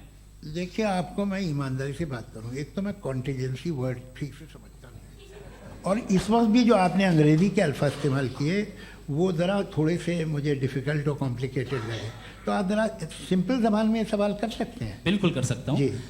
यूनिवर्स की हर चीज कॉन्टिंजेंट होने का मतलब यह है कि वो अपने एग्जिस्टेंस में किसी के ऊपर डिपेंडेड है। जो भी चीज डिपेंडेड होगी वो चीज इंडिपेंडेंट नहीं हो सकती, तो उसका कोई ना कोई कॉज होगा। तो अब आप क्या समझते हैं कि ये इन्फिनिट रिग्रेस है, यानी कॉज पर कॉज, कॉज पर कॉज, कॉज पर कॉज, और कभी कोई यानी ये एंडलेसली चलता रहा? क्योंकि अगर ऐसा होगा तो हम तो एग्जिस्टेंस में आते ही नहीं। लॉजिकली ये मुत्तफक अलैह चीज है, मुत्तफक अलैह, अग्रीड अपॉन। इस पे हमने एग्री किया था कि मुश्किल शब्द आएगा तो अर्थ बताना पड़ेगा। तो इन्फिनिट रिग्रेस तो पॉसिबल नहीं है, तो कहीं ना कहीं आपको रुकना पड़ेगा ऐसे नेसेसरी बीइंग पर। नहीं, कोई जरूरत नहीं रुकने की। किसने कहा आप रुकना पड़ेगा? आप रुकते हैं खुदा पे, आप नहीं रुकते। आप कहते हैं वो हमेशा से, जब उस वक्त से जब वक्त नहीं था। आप कहाँ रुकते हैं कि अब हुआ था वो? आप नहीं कहते। हम क्यों नहीं मान सकते कि यूनिवर्स जो है और बल्कि मल्टीवर्सेस जो है वो हमेशा से हैं, वो बनती है, बिगड़ती है। एक हमारे यहाँ एक चीज़ है ब्लैक होल, वो समेट लेता है वापस, फिर ब्लास्ट होता है, फिर फैल जाता है।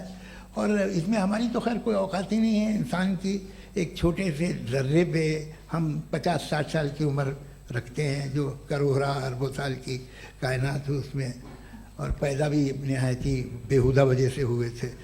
तो इसमें ये सोचना कि इसकी वजूहात और ये क्यों है, ये डिपेंडेंट है, ये हम देख रहे हैं, क्या मालूम। आप सोचिए कि ये जो फैल रही है कायनात, ये कहाँ फैल रही है, ये कहाँ जा रही है, और ये फैल क्यों रही है? अरे बना ली थी तुमने, रुको भैया, काफ़ी है। ये फैल क्यों रही है? ये और कौन सी कायनात जिसे मैं दूरबीन से देखता हूँ तो 2 बिलियन लाइट ईयर पे है, उससे मेरा कोई वास्ता ही नहीं है। 2 बिलियन ईयर यानी अगर मैं 80,000 माइल्स पर सेकेंड से चलूँ तो 20 करोड़ साल में वहाँ पहुँच जाऊँगा। इसकी ज़रूरत क्या थी? ये दुनिया, ये कायनात तो इंसान अशरफुल मखलूक़ात के लिए बनाई गई ना। तो ये सब ये टर्म समझ में नहीं आया। इसमें कोई ख़ास समझने वाली बात थी भी नहीं।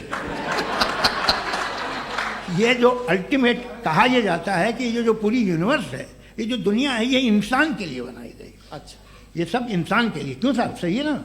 बिल्कुल, लेकिन इसका ये मतलब नहीं कि किसी चीज के पीछे रीजन आपको नहीं पता तो रीजन नहीं है, इसे कहते हैं नहीं, from limited perspective। मुझे नहीं पता, लेकिन मेरी जिम्मेदारी नहीं है। वो बिल्कुल सही कहा था उसने, बर्टन रसल ने। आपने उसे मजाक में टाल दिया कि भाई आप एक दावा कर रहे हैं, मैं क्यों कहूं कि ये गलत है दावा? आप प्रूफ कीजिए, मेरे पे जिम्मेदारी ही नहीं है, मैंने थोड़ी कहा है। आप प्रूफ कीजिए कि ये सही है। आप आर्ग्यूमेंट ऑफ कंटिंजेंसी आप का जवाब कोई ही नहीं दे सवाल रहे हैं। पूछना चाहेंगे? है? आप सवाल पूछना चाहेंगे मुफ्ती साहब से? क्योंकि ये क्रॉस एग्जामिनेशन का दौर है। आप जैसे पहले बोल रहे थे फेथ को लेके कुछ। मैं ये पूछना चाहूँगा कि खुदा ने जो भी रेवलेशन किए हैं, एक मज़हब के लिए बहुत से मज़हबों में किए हैं, अलग अलग रेवलेशन है। कहीं कुछ एक बातें हैं, कॉन्ट्रडिक्शन भी है आपस में, कहीं कुछ आप कर सकते हैं, कहीं कुछ नहीं कर सकते। ऐसा नहीं है कि सबकी कोड ऑफ मॉरल एक है। तो ये किस्सा क्या है? अब आप ये देखिए कि मुझे कभी कभी लगता है कि जो फुटबॉल फाइनल होता है, लाखों लोग होते हैं, फिर वो टीवी कवर कर, करोड़ों लोग, अगर उसमें खुदा की एक बूमिंग आवाज़ आ जाती, मैं गॉड हूँ, तो सारे लोग अभी सुन लेते और टीवी पे भी सुन लेते, किस्सा खत्म होता। ये इतनी राजदारी क्या है कि तुम सामने कुछ तो सबूत दे दो हमें सॉलिड। ये कह साहब ये यूनिवर्स कैसे बनी, इससे मसला क्या हल होगा? मैं पूछूंगा आपसे खुदा कैसे बना? क्यों नहीं पूछूंगा कैसे बना? बल्कि वो तो कायनात से कहीं ज़्यादा इंटेलिजेंट है, कायनात से कहीं ज़्यादा कॉम्प्लेक्स। जी वो हमेशा से है, आप कहेंगे मैं मान लूँगा। अच्छा, दोयम वो कादिर मुतलक, यानी कादिर मुतलक का मतलब ओमनीपोटेंट, वो जो चाहे कर सकता है। आपको नौकरी दिलवा सकता है, आपकी अच्छी जगह शादी करवा सकता है, आपके पड़ोसी का मुकदमा हरवा सकता है, आपको जिता सकता है, सब काम करता है। थोड़ा सा माइक क्लोज जी। वो इस दुनिया को चला कैसे रहा है? ये दुनिया कैसे चल रही है? आपको इस पर हैरत नहीं होती? या क़यामत के बाद कभी एक जस्टिस होगा, जब ये बच्चा मर चुका होगा, जिसकी धज्जियाँ उड़ गई बम से, इसको इंसाफ मिलेगा तब? अच्छा, अब जवाब दूं? हाँ जी। मैं इसीलिए आप की तरफ। सबसे पहले आपने रेवलेशन और स्क्रिप्चर्स की बात की, इस पे मैं बात कर सकता हूं, लेकिन आज नहीं करूंगा चूंकि वक्त कम है। कभी और इस पे डिस्कस करेंगे, मैं तैयार हूं उस पे भी बात करने के लिए। ये क्योंकि अभी हमारा से topic- राउंड 2 की भूमिका तय हो रही है। Does God exist round 2? जी, चूंकि आज गॉड के एग्जिस्टेंस पे बात है, तो मैं उसी के रिलेटेड जो है आपके सवालात को एंटरटेन भी करूंगा और मैं भी पूछूंगा। आपने कहा कि आपने साबित ही नहीं किया, जबकि आर्ग्यूमेंट ऑफ कॉन्टिजेंसी बुनियादी आर्ग्यूमेंट है। आप मुझे कॉन्टिजेंसी का मतलब बताइए, आपका मतलब क्या कॉन्टिजेंसी?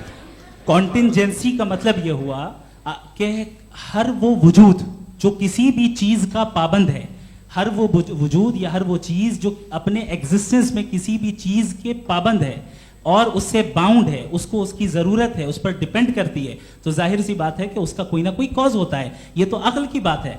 ये आप रीजनिंग की बात करते हैं, मैं वही कर रहा हूं। दूसरी चीज, आपने ये बात कही कि इतने बिलियन लाइट ईयर्स दूर है, उसका मेरा क्या लेना देना। फिर मेरे ख्याल से आपको ये नहीं कहना चाहिए I think therefore I am an atheist. आपको सोचना चाहिए।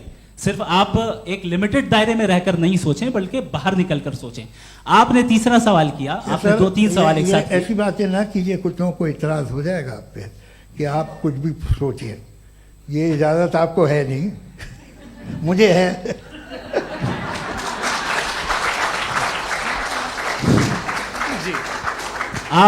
आपने प्रॉब्लम ऑफ इविल के ताल्लुक से सवाल किया और बार बार आप एक लफ्ज रिपीट कर रहे हैं कि ओमनीपोटेंट गॉड है, ऑल पावरफुल गॉड है। यही तो दरअसल समझना है कि गॉड का कॉन्सेप्ट क्या है। प्रॉब्लम ऑफ इविल जो है, प्रॉब्लम ऑफ इविल दर हकीकत दो असम्पशंस पर कायम है। अगर आप इन दो असम्पशंस को समझ जाएं तो ये प्रॉब्लम नहीं रहेगी, आर्ग्यूमेंट आपको समझ में आ जाएगी कि ये कोलैप्स कर जाता है। पॉइंट नंबर 1, यानी जो आपका सबसे पहला फॉल्स असम्पशन है कि गॉड मर्सीफुल है, ओमनीपोटेंट है, दुनिया में जुल्म हो रहा है। लेकिन आपको यह समझना चाहिए कि हमारे वर्ल्ड व्यू के मुताबिक गॉड सिर्फ ओमनीपोटेंट और सिर्फ मर्सीफुल नहीं है, बल्कि वो ऑल वाइज भी है और वो ऑल नोइंग भी है। उसके हर काम के पीछे हिकमत और विजडम है। ये कोई जरूरी नहीं है कि वो हिकमत और विजडम आपको समझ में आए या मुझे समझ में आए। अगर आप जो समझ रहे हैं उसके मुताबिक आप फैसला कर रहे हैं, ये लिमिटेड पर्सपेक्टिव से आर्ग्यूमेंट है। और इस चीज को हम अपनी दुनिया में, अपने लाइफ में, डेली लाइफ में इस प्रिंसिपल को एक्सेप्ट करते हैं। हम जब किसी डॉक्टर के पास जाते हैं, डॉक्टर के पास जाकर वो अगर उसने हमें कोई दवाई दी है तो हम ये तो नहीं कहते कि जब तक आपके पास जितना नॉलेज और जितना विजडम नहीं है, आपने क्यों ये दवाई दी है, तब तक हम इस चीज को एक्सेप्ट नहीं करेंगे। नहीं कहते, हम उसकी अथॉरिटी को तस्लीम करते हैं। क्यों? क्योंकि उसकी हम जानते हैं कि वो नॉलेजेबल है, वो विजडम वाला है, हमसे ज्यादा नॉलेज और हमसे ज्यादा विजडम है। बताएं सर। नहीं, डॉक्टर में और खुदा में बड़ा डिफरेंस है। डॉक्टर पढ़ा लिखा होता है, एक तो मैं उसकी बात सुनूंगा। दोयम ये नहीं, कुछ जवाब तो ये भी नहीं है सर। प्लीज, आप अगर सब ऑडियंस से बोलने लगेंगे तो फिर मतलब नहीं सिविलाइज्ड बहस का। मतलब आप ये कहें कि चूंकि आप डॉक्टर पे बिलीव करते हैं इसलिए खुदा पे बिलीव किए, क्या ये मिसाल आपको समझाने के लिए आर्ग्यूमेंट है, इस पे आपको एतराज नहीं है। तो सिंपल बात ये है कि मैं अगर ये यकीन कर लूँ कि एक ओमनीपोटेंट, उसकी मसलहत है, ये जो बच्चे मर रहे हैं ये मसलहत है उसकी, मुझे नहीं चाहिए थी मसलहत। उसकी मसलहत नहीं, यही तो समझना है, मतलब एक्सपीरियंस। अच्छा, इस आपने अभी मेरी बात पूरी सुनी नहीं। मैंने कहा आपका पूरा आर्ग्यूमेंट दो फॉल्स असम्पशंस पर है। एक फॉल्स असम्पशन मैंने बता दिया, दूसरा फॉल्स असम्पशन ये है कि इस दुनिया में इविल के होने का कोई गुड रीजन नहीं है, जबकि हमारे पास बाज रीजंस मौजूद हैं, हमारे पास बाज वजूहात मौजूद हैं। अगर इस दुनिया में इविल ना हो तो आप गुड को डिफाइन कैसे करेंगे? अगर जुल्म ना हो आप इंसाफ को समझेंगे कैसे? अगर तारीकी ना हो तो आप लाइट को समझेंगे कैसे? बहुत अच्छे। अभी और सुन लें, अभी और बाकी है। ये तो बात बहुत पसंद आई साहब मुझे, कि जब तक रेप ना हो तब तक औरतों की इज्जत का ख्याल आपने मेरा जवाब पूरा सुना ही नहीं। जब तक के बच्चों का कत्ल ना किया जाए तब तक आपको बच्चों की मासूमियत की इज्जत। आपने पूरा जवाब सुना ही क्या बात है, क्या आपने नुक्ता निकाला? आपने पूरा जवाब सुना ही नहीं। आप सुन लें, मेरी बात सुन लें। ये मैंने आपको एक चीज बताई। दूसरी चीज, इस दुनिया में हम आए हैं टेस्ट के लिए, हमारा टेस्ट हो रहा है और हर इंसान का अलग अलग अंदाज में टेस्ट होता है। और इस दुनिया में अगर इविल मौजूद है तो वो इविल जरिया है हमारे अंदर ह्यूमन नोबल क्वालिटीज को डेवलप करने का और अलग अलग फील्ड में प्रोग्रेस करने का। और अगर हमारे अंदर और इस दुनिया में इविल नहीं होता तो बताइए टेस्ट का मतलब क्या होता? अगर मैं अपने स्टूडेंट को एमसीक्यूज दूं और उसमें सिर्फ राइट आंसर लिख कर दे दूं और कहूं तुम्हारा टेस्ट हो गया, ये मीनिंगलेस है। इस दुनिया में अगर हम टेस्ट के लिए आए हैं तो जाहिर है गुड एंड इविल दोनों मौजूद है। बताइए। तो अगर गुड एंड इविल दोनों मौजूद है तो ये इविल भी खुदा का बनाया हुआ है? जी हाँ, खुदा का बनाया हुआ है। लेकिन अच्छा, चलो अच्छी बात। जी बिल्कुल, तो बिल्कुल खुदा ने बनाया। अभी तो ये है कि जो मेजॉरिटी है दुनिया में वो इविल है, तो ये खुदा एक्चुअली इविल के साइड पे लग रहा है मुझे। बिल्कुल भी नहीं, मैं बताता हूं। मेजॉरिटी में तो वो है। क्या बात कर रहे हैं भाई आप? कोई भी जो मुंसिफ होगा, चाहे आपका अपना घर हो जिसके आप सबसे बड़े हैं, चाहे आपकी ऑर्गेनाइजेशन हो जो आप चलाते हैं, वहां पर आप इवल रखेंगे साबित करने को कि बाकी लोग शरीफ हैं? मेरी बात सुनिए। क्या ये आर्ग्यूमेंट ही गलत है? अगर कि जब तक के कोई इवल नहीं होगा तब तक के शरीफ आदमी शरीफ नहीं लगेगा। अगर एग्जामिनर गलत ऑप्शन दे रहा है तो एग्जामिनर इविल नहीं हो गया, जो गलत ऑप्शन को सेलेक्ट कर रहा है वो फेल होगा। क्रिएटर ने इविल को बनाया है लेकिन वो इविल नहीं है। अच्छा सुनिए मेरी बात, लेट मी कंप्लीट सर। जी जी। क्रिएटर ने इविल को बनाया है टेस्ट के लिए, वो इविल नहीं है। इविल वो होगा जो उसे इख्तियार करेगा। छुरी को बनाने वाला गलत नहीं होता है, छुरी का गलत इस्तेमाल करने वाला गलत होता है। रेप को कैसे गलत इस्तेमाल करते हैं? इंसान के फ्री विल का नतीजा ये रेप कैसे गलत इस्तेमाल होता है? ये मुझे अब सुन लें, अब सुन लें। गलत इस्तेमाल होता हाँ, मैं बता रहा हूँ ना, रेप कैसे गलत इस्तेमाल? मैं बता रहा हूँ जी। कि जो इविल इस दुनिया में मौजूद है उसके कई सारे तरीके हैं। एक तरीका इंसान का अपना फ्री विल है। अब अगर कोई रेपिस्ट रेप कर रहा है तो इसका गॉड का कसूर नहीं है, वो अपने फ्री विल का गलत इस्तेमाल कर रहा है, उसको सजा मिलनी चाहिए। अच्छा। और उसी के लिए जहन्नम बनाई गई है। ये फ्री विल का भी बड़ा चक्कर। आप जब कोई बुरा काम करते हैं या कोई बुराई होती है तो ये कहा जाता है कि ये फ्री विल है। 7 billion free wills are moving on this planet. 7 billion free will. और एक आदमी अपनी फ्री विल से मुझे कत्ल कर दे तो मैं खुदा की मर्जी से मरा हूँ कि इसकी फ्री विल की वजह से? मेरी मौत खुदा के हाथ है या ये फ्री विल वाले के हाथ है? खुदा ने फ्री विल का निजाम बनाया है और उस निजाम का गलत इस्तेमाल करके कोई आपको ये मार गलत रहा है, इस्तेमाल करके मेरा कत्ल कर देता है। अब मेरी मौत का जिम्मेदार कौन है? वो इंसान जिम्मेदार है। वो इंसान। जी। तो ये कहना कि और उसको खुदा ही उसको जिंदगी उसको देता सजा है, मिलेगी। तो अब आप आगे चलिए कि ये तय करना कि अल्लाह ही या खुदा, सॉरी अल्लाह ने, खुदा ही जिंदगी देता है, खुदा ही मौत देता है, ये गलत है। बिल्कुल गलत नहीं है। हाँ, नहीं, निजाम उसी ने बनाया फ्री अरे विल का। भाई, एक- निजाम मौत और एक- हयात का उसी ने बनाया। You are contradicting yourself. अभी आपने कहा कि एक आदमी ने फ्री विल से आपको मार दिया, इसमें उसे फ्री विल दी गई थी, उसने गलत इस्तेमाल किया। 7 billion free wills are moving on this planet और आप चाह रहे हैं कि मैं सिर्फ खुदा का ध्यान करूं। ये 7 बिलियन फ्री विल्स को मुझे लुक आफ्टर करना पड़ेगा कि नहीं? ये तो तबाहियां कर रही हैं और तबाहियां ज़्यादा हो रही हैं। बिल्कुल। तो अगर ये आप free will बताएं, तो- आप बताएं अगर खुदा नहीं है फॉर एग्जाम्पल, हाँ। तो आप इविल को कैसे डिसाइड करेंगे? यानी how can you define evil objectively without God? देखिए, दुनिया में 2 तरह के जानवर हैं। एक जो अकेले रहते हैं जंगल में और एक जो ग्रुप्स में रहते हैं। ग्रुप में जो भी रहेगा, चाहे वो आपका फाउंडेशन हो, चाहे कोई क्लब हो, चाहे कोई पॉलिटिकल पार्टी हो, चाहे कोई यूनिट हो, उसमें आपको इंटरैक्ट करने के रूल बनाने पड़ेंगे। यानी लोग तय करेंगे। लोग तय करेंगे। अगर लोगों ने यह तय किया कि किसी का रेप करना सही है, आप जस्टिफाई करेंगे? नहीं, लोग- आपका फाउंडेशन तो ये हो गया ना कि लोग इविल डिसाइड दुनिया करेंगे। में- नहीं नहीं नहीं, अरे दुनिया में ऐसे ग्रुप्स हैं जो रेप को जायज़ मानते हैं सर्टन हालात में। मैं डिटेल में नहीं जानूंगा, आप भी जानते हैं। ये जो आईसिस वाले थे जिन्होंने क्या किया था, तो उन्होंने क्या किया उसका खुदा से कोई ताल्लुक नहीं है सर। मैंने सिंपल सवाल किया कि इविल को आप डिफाइन करते चलिए, कैसे चलिए, हैं? आइए वापस आइए। जी।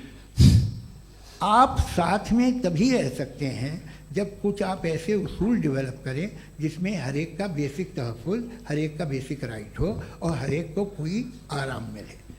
यही तरीक़ा है किसी भी ऑर्गेनाइजेशन जिसमें एक से ज़्यादा लोग हैं और वो ऐसे चलती है ज़िंदगी। उसमें अगर आप गड़बड़ करेंगे तो तबाही होगी, नुकसान होगा, बर्बादियाँ आएंगी। और अगर उसमें आप घर ले लीजिए ना, एक हस्बैंड है, एक वाइफ है, बच्चे हैं, वालदा भी हैं, 2 बहनें भी हैं, एक भाई भी है। अब इसमें कोई निज़ाम आपको चाहिए साथ में रहने का और एक दूसरे पे भरोसा रहे, एक दूसरे के बहीख्वाह हों, एक दूसरे की मदद करें, ऐसी जिंदगी। सर आपकी बात आ गई। आप ये कह रहे हैं कि लोग डिसाइड करेंगे क्या सही है क्या गलत है, यही है? मेजॉरिटी डिसाइड करेगी क्या सही है क्या गलत है? अरे भाई बिल्कुल। मेजॉरिटी अगर ये कहे कि नाजी जर्मनी के साथ जिस तरह मेजॉरिटी थी कि जेनोसाइड करना सही, आप जस्टिफाई करेंगे? उस वक्त आपका ये सवाल सिर्फ उसके बाद क्लोजिंग। हाँ, उस वक्त प्लेनेट पे जो लोग थे हाँ। उनमें कितने लोग हिटलर को सही समझते? अच्छा, प्लेनेट की मेजॉरिटी तय करेगी, सोसाइटी की नहीं। प्लेनेट की मेजॉरिटी गॉड के एग्जिस्टेंस को सही मानती है, आप क्यों नहीं मानते? ये हेलो हेलो हेलो, ये क्रॉस क्वेश्चन का राउंड यहाँ पर समाप्त होता है। और ये बड़ा अच्छा है कि इस तरह से फ्रेगमेंट कर दिया गया है ताकि जो मरकरी मैं ऊपर एक जा रहा है बात का नीचे आ जवाब जाए। दे दूं। जी। प्लेनेट की ज़्यादातर मेजॉरिटी कुछ दूसरे मजहबों के खुदा को मानती है। आप उन्हें क्यों नहीं, आप तो मेजॉरिटी की बात कर रहे अच्छा, हैं। ये मैंने क्लोजिंग majority की बात- आप ये कह रहे हैं इविल और गुड को डिसाइड मेजॉरिटी करेगी। मेजॉरिटी जो कर दे वो सही हो जाएगा। अरे क्लोजिंग इसको जैसा आप ही लोगों ने तय किया है उसी फॉर्मेट को फॉलो कर लेते हैं। हाँ भाई, मैंने तो भले लोगों पे एतबार किया और तब मॉडरेशन तय किया।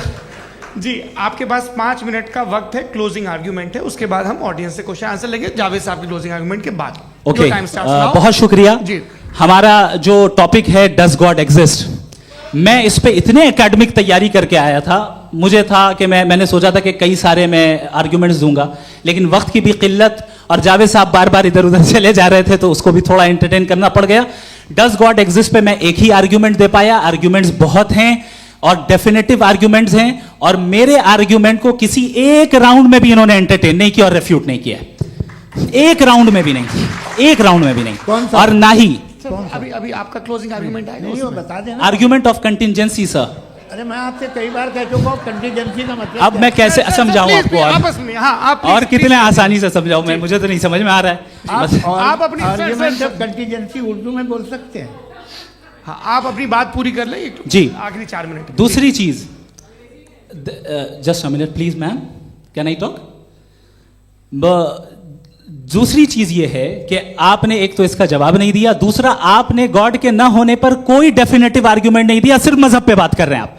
मजहब तो आज हमारा टॉपिक ही नहीं था, आज तो हमारा टॉपिक हो, आप मजहब से ले लेकर आईएस तक चले गए, भाई हमारा क्या ताल्लुक है उससे, वी कंडेम देम, और उसका गॉड से क्या ताल्लुक है। अगर कोई गलत काम कर रहा है, किसी ने किसी को कत्ल किया, किसी ने किसी का रेप किया, उसको सजा मिलनी चाहिए, और आपके पास कोई भी rational strong foundation of morality नहीं है। आपने कहा कि मेजॉरिटी तय करेगी सोसाइटी की, वो सही होगा, मैंने कहा हिटलर को फिर आप सही कहेंगे, नहीं नहीं नहीं नहीं, प्लैनेट की सोसाइटी की मेजॉरिटी तय करेगी, तो प्लैनेट की मेजॉरिटी गॉड की एग्जिस्टेंस को मानती है, आप कह रहे हैं ये रिलीजियस है, तो यानी आपके पास कोई स्ट्रॉन्ग फाउंडेशन नहीं है ऑब्जेक्टिव मोरालिटी का। ऑब्जेक्टिव मोरालिटी का अगर कोई फाउंडेशन है तो वो सिर्फ गॉड है, गॉड है, गॉड है। थैंक यू जी। ये मुफ्ती शमाइल नदवी साहब का क्लोजिंग आर्ग्यूमेंट था। अब हमारे पास जी जी ये बड़ा अच्छा है कि दोनों लोगों को मॉडरेटर से शिकायत भी और बोल रहे भाई हमारी शाबाशी भी तो करते चलो। अब मेरी बात जी आपके पास जावेद अख्तर साहब 5 मिनट का वक्त है, ये आपका क्लोजिंग आर्ग्यूमेंट है, टाइम रीसेट कर दें जी। देखिए बहुत सारी बातें हैं। गॉड का डेफिनेशन दुनिया के किसी भी रिलीजन में है कि वो ओमनीपोटेंट है, ओमनीप्रेजेंट है, he is just, he is kind, he loves you and so on. मैं जब दुनिया देखता हूँ तो मुझे कोई ऐसा सुप्रीम पावर यहाँ दिखाई नहीं देती है जो इंसान की बहबूदी के लिए कुछ कर रही हो, कमज़ोर को बचा रही हो, मदद कर रही हो, जालिम को पीछे हटा रही हो, मैं नहीं देखा तारीख़ में नहीं। एक तो अगर है और ये देख रहा है तमाशा तो उसका होना न होना बराबर है। दोयम ये कि ये जो है जब आप ये कहते हैं कि कायनात जिसकी कंटीजेंसी है, मैं देखिए वो लफ्ज़ इस्तेमाल किया मैं, तो ये कैसे हो सकती है भाई, और फौरन आप सरेंडर कर देते हैं कि जाहिर है कि इसका बनाने वाला तो इससे 10,000 गुना ज़्यादा कॉम्प्लिकेटेड होगा, उस पर आपके होने पे कोई इतराज़ नहीं है, उसे वो टाइमलेस है, वो पहले से था, टाइम तो बहुत बाद में आया, ये सब आप मानने को तैयार है जिसका आपके पास कोई सबूत नहीं, आपके पास कोई रीज़न नहीं। आपकी तारीख क्या है मजहबों की, बिलीफ की, जो खुदाओं का बिलीफ है, ये कॉन्स्टेंटली गलत साबित होता रहा है। मतलब आप कहें कि अरिस्टोटल के ज़माने में तो सब जाहिल थे, वो भी इतने ही यकीन से खुदा पे यकीन रखते थे जो अब नहीं रहा, ये भी नहीं रहेगा, आप लिख लीजिए। और इसके आसार आपको दुनिया में दिखाई देना शुरू हो चुके हैं। ये बहस क्या आज से 100 साल पहले इस तरह हो सकती थी, यहाँ तक तो आपको हम ले आए हैं। तो सर अरे इनको मदद की ज़रूरत नहीं भाई, ये सेल्फ सफिशिएंट आदमी है, आप क्यों इनकी मदद कर रहे हैं? Sir please. तो ये जो है तमाम बातें अपनी जगह हैं, ये एक पैकेज है। आप अकेले, कोई आदमी ऐसा नहीं जो सिर्फ गॉड को मानता हो, उसके साथ बहुत पैराफर्नेलिया आता है, अलग अलग पैराफर्नेलियाज आते हैं। They are only, they have always created chaos in the society. मैं तो आपको सीधा ऑफर देता हूँ कि दुनिया में 10 इम्पॉर्टेंट बिलीव्स हैं, आप एक मानते हैं, 9 नहीं मानते, 9 में आप एथियस्ट हैं, 9 को आप बिल्कुल रीजनेबली मेरी तरह देखते हैं। तो 90 मजहबी आदमी भी 90% एथियस्ट है, वो दूसरे खुदा नहीं मानता, एक खुदा मानता है अपना वाला, बाकियों को कहता है गलत है। अगर आप मानना ही बंद कर दें तो आपका 10% चांस है कि आप सही हैं और 90% चांस है कि आप गलत हैं। मेरा मशवरा है आप मानना छोड़ दिए तो 50% चांस होगा कि आप सही हैं और 50% चांस होगा, 40% आप गेन करेंगे बाय बिकमिंग एथीस्ट।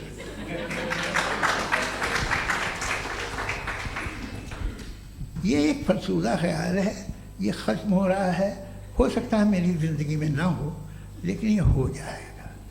जो बातें ये इनको आप मेटाफिज़िकल ये वो ऐसे रिस्पेक्टेबल टर्म दे दिए, ये तो उन लोग के हैं जिन्हें ना फिज़िक्स मालूम थी ना मेटा मालूम था, ये उन्होंने आपको दिए हैं। जी बहुत शुक्रिया आप दोनों लोगों का। और अब इस बातचीत का आखिरी राउंड शुरू होगा, डज गॉड एग्जिस्ट की ये बहस मुफ्ती शमाइल नदवी और जावेद अख्तर साहब के बीच। आप लोग अपने अपने हाथ ऊपर करेंगे, मैं यहाँ से तय करूँगा। और माइक हमारे पास है क्या? एक ही माइक है ऑडियंस के लिए? 2 माइक है, एक इस तरफ एक इस तरफ, ठीक है। तो जी सबसे पहले हमारी सहयोगी हैं मारिया शकील जी, पूछिए सवाल।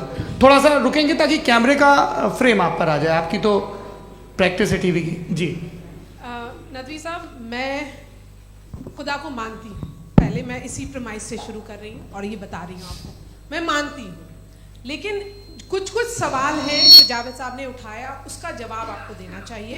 पहला सवाल ये कि गज़ा में सालों से छोटे बच्चे मर रहे हैं, वो उनको अगर खुदा मर्सीफुल है, हम मानते हैं कि अल्लाह ताला में बहुत ताकत है, तो वो बच्चे क्यों मर रहे हैं? दूसरी बात ये कि अगर कंटिजेंसी की जो आप बात करते हैं, पूरे मुस्लिम ममालिक मिल कर के भी उन गज़ा के बच्चों को क्यों नहीं बचा पा रहे हैं? क्योंकि अगर वो चाहते, क्योंकि अल्लाह ताला उन पर हुकूमत करते हैं, सब पर हुकूमत करते हैं, तो वो उनको क्यों नहीं बचा? जी थैंक यू वेरी मच। बहुत अच्छा किया आपने इस चीज़ को जिक्र कर दिया, मैं इसको और अच्छे से एक्सप्लेन करने की कोशिश करता हूँ। देखें, जहाँ तक आपने कहा कि गज़ा के बच्चों को मारा जा रहा है, देखें 2 वर्ल्ड व्यू है, एक एथीस्टिक वर्ल्ड व्यू, एक थीस्टिक वर्ल्ड व्यू है।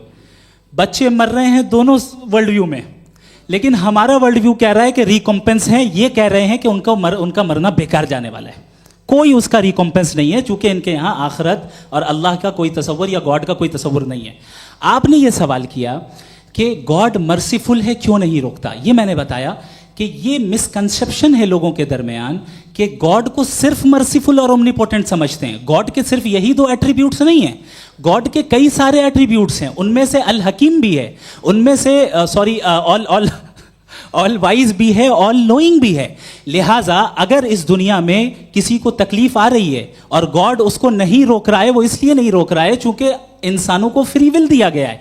ठीक इसी तरीके से अगर एक डॉक्टर किसी छोटे बच्चे को इंजेक्शन लगा रहा है, उसे तकलीफ पहुंच रही है, उसके लिमिटेड पर्सपेक्टिव के एतबार से यह गलत हो रहा है और डॉक्टर बुरा है। लेकिन जब आप ब्रॉडर पिक्चर को देखेंगी, आपके और हमारे पास सिर्फ एक पिक्सल है, हमें इतना नजर आ रहा है कि गजा में कत्ल हो रहा है, लेकिन इसके पीछे कितना रिकॉम्पेंस उनको मिलने वाला है, पूरा पिक्चर गॉड के पास है। तो एक पिक्सल से आप पूरे पिक्चर को कभी भी जज नहीं कर सकती। आप इसमें कुछ जोड़ना चाहेंगे?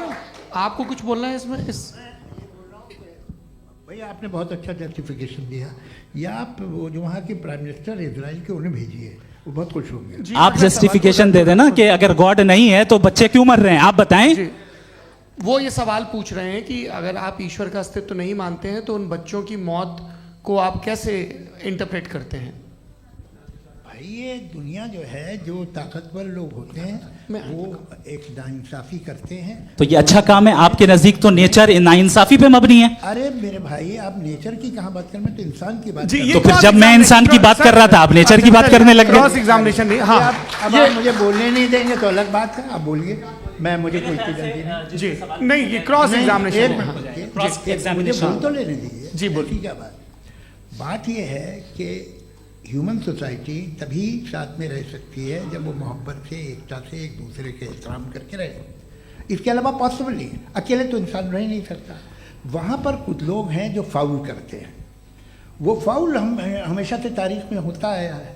आज ये हो रहा है, जो हो रहा है बहुत बुरा हो रहा है, बहुत जालिमाना है, बहुत जाबराना है। उसको आप कहें कि ये बच्चों को कॉम्पनसेशन मिल जाएगा या इसकी इंजेक्शन है, इंजेक्शन तो हेल्थ के लिए दिया जाता है। आप ये कह रहे हैं कि ये बच्चों की जो धज्जियाँ उड़ रही हैं ये इंजेक्शन है, विटामिन टेस्ट है, ये टेस्ट है, और उस टेस्ट में उनको अगले उनको ऐसा रिकॉम्पेंस मिलेगा जो आपके तस्वुर के बाहर है। ये आप 3 बरस के बच्चे को बारूद से उड़ा के टेस्ट ले रहे हैं, वाह। वो नहीं ले रहा है, खुदा नहीं उड़ा रहा है, इजराइल उड़ा रहा है। जी, ये तो उसको कंडेम अगला करें। सवाल लेते हैं। अगला सवाल लेते हैं प्रोफेसर पुरुषोत्तम अग्रवाल। मुफ्ती साहब, एक निवेदन आपसे है कि कम से कम थोड़ा सा माइक क्लोज एक रिलीजियस और फिलोसफिकल कर मैं प्लीज। एक रिलीजियस और फिलोसफिकल ट्रेडिशन है जो ब्रह्मांड को यानी यूनिवर्स को ही अंतिम मानती है। सर्वम खलु इदम ब्रह्मम, this is Chandogya Upanishad, and it completely rules out the existence और नेसेसिटी, आपके शब्दों में necessity of a creator. The creation itself is the creator. तो एक मिनट प्लीज। दूसरा जो सवाल आपने अभी, जो आप बार बार कह रहे हैं कि भगवान विद्वान भी है, वाइज, सब जानने वाला, तो अगर विजडम में दुनिया भर के पापों और अत्याचारों को बर्दाश्त करना शामिल है, तो फिर इसका मतलब ये हुआ कि अगर मैं फ्री विल से उसको अपोज करता हूं तो ईश्वर की विजडम और मेरी फ्री विल में कॉन्ट्राडिक्शन है। Because when I am opposing whatever is happening in Gaza, then I am opposing the God's will और गॉड्स विजडम। जवाब लेते हैं क्योंकि तो गॉड की विजडम में, एक मिनट सर प्लीज सर, ये एक जुमला, गॉड की विजडम है कि गाजा में जो कुछ हो रहा है वो हो रहा है, मैं उसका अपोज कर रहा हूं, तो मैं गॉड की विजडम के खिलाफ जा रहा हूं। एक सवाल। दूसरा ये नहीं, आपने 2 ऑलरेडी। सर आप और सवाल कर लें, लेकिन मुझे 2 जवाब दे सर, दीजिए। सर, पहले आपने ये कहा, सुनिए मेरी बात सुनिए। भाई, इजराइल के गॉड के मुताबिक तुम्हारा ठीक हो रहा है ना? नहीं हो रहा है, ठीक नहीं हो रहा है, मैं बता रहा हूं क्या हो रहा है। आप तशरीफ रखें, मैं बता रहा हूं क्या हो रहा है। Let me complete please. एक सेकंड गाइस, एक सेकंड। ये देखिए, ऐसा है कि ये सब बड़ा आपस में विचार विमर्श के बाद ये तय हुआ था कि कुछ नियम बना लिए जाएं ताकि एक टाइम बाउंड बातचीत चले। और भाई साहब, आप बड़ा जरूरी काम कर रहे हैं, लेकिन कैमरे के फ्रेम में आके उस काम को गड़बड़ कर दे रहे हैं। ठीक है गुरु, अब मेरे को कहीं का गुस्सा कहीं निकालना था, सॉरी। नहीं, कोई गुस्सा नहीं है जी। तो प्रोफेसर ने सवाल पूछे, आप उनके जवाब दें, और थोड़ा ये सब लोग थोड़ा ख्याल रखें भाई, सवाल संक्षिप्त रखें जी। आपने 2 सवाल किया। सबसे पहला ये कहा कि हमारे पास ये कॉन्सेप्ट है कि ये यूनिवर्स खुद नेसेसरी बीइंग है, creation itself is the creator. How irrational is this कि मैं एग्जिस्ट करूंगा बाद में, लेकिन अभी एग्जिस्ट कर भी रहा हूं, यानी एक ही टाइम में एग्जिस्ट भी कर रहे हैं, नहीं भी कर रहे हैं। This is not true. दूसरी चीज, आपने कहा कि अगर इजराइल में, सॉरी माफ कीजिएगा, Israel doesn't exist, occupied Palestine में अगर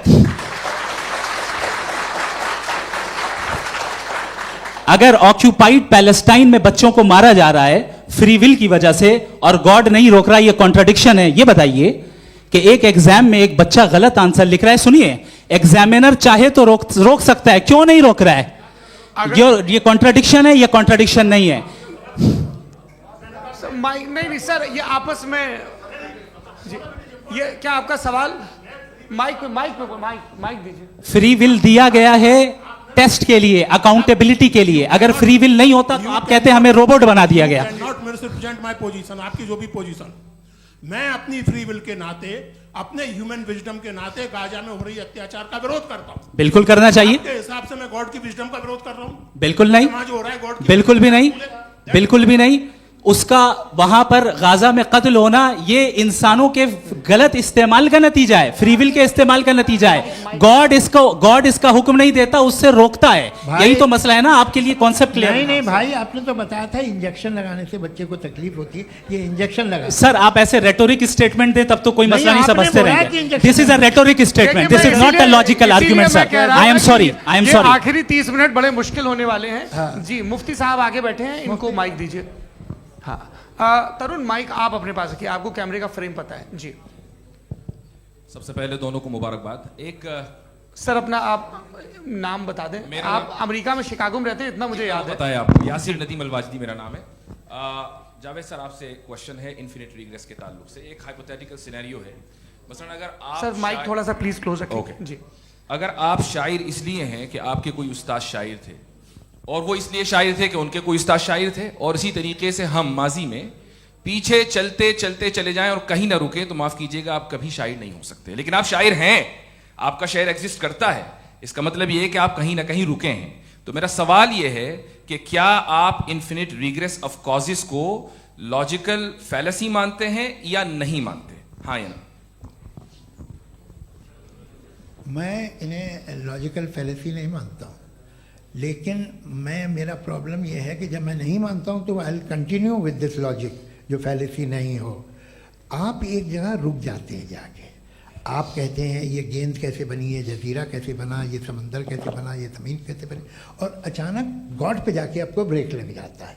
एक बार आप सवाल नहीं करते कि भाई इनको बनाने वाला तो इनसे भी कॉम्प्लिकेटेड होगा, वो कैसे बना, उसके बारे में आपने इत्मीनान कर लिया, वो हमेशा से है। तो अगर आप उसे हमेशा से मानते हैं तो फिर ये मान लीजिए कि कायनात हमेशा से है, क्या तकलीफ फिर हम वजूद में नहीं आते ना। जी है? हम मौजूद नहीं। अच्छा सर क्यों नहीं हो मैं सकते? बताऊंगा, प्लीज प्लीज। जैसे मैंने मिसाल दी आपके शेर की। आपका शेर कभी वजूद में ना आता अगर शायर इसी तरह चलते रहते हमेशा। जी माइक मेरे ख्याल से एक सेकंड, इन्फिनिट रिग्रेस का कॉन्सेप्ट क्लियर नहीं हो जी, पाया, ऐसे रहने दें, लेट्स मूव ऑन अच्छा, सर। ठीक है। हाँ, थोड़ा सा मॉडरेटर का भी ख्याल रखें। नहीं नहीं, आपने तो रखा है, आपने रखा है। यहाँ पे गौहर रजा साहब हैं, वो भी एक सवाल पूछना चाहते हैं। माइक यार नीचे से ऑन कर दिए, नीचे। पहले तो ये कह दूं कि मैं उन बच्चों से शर्मिंदा हूं जिनको गजा में कत्ल किया गया,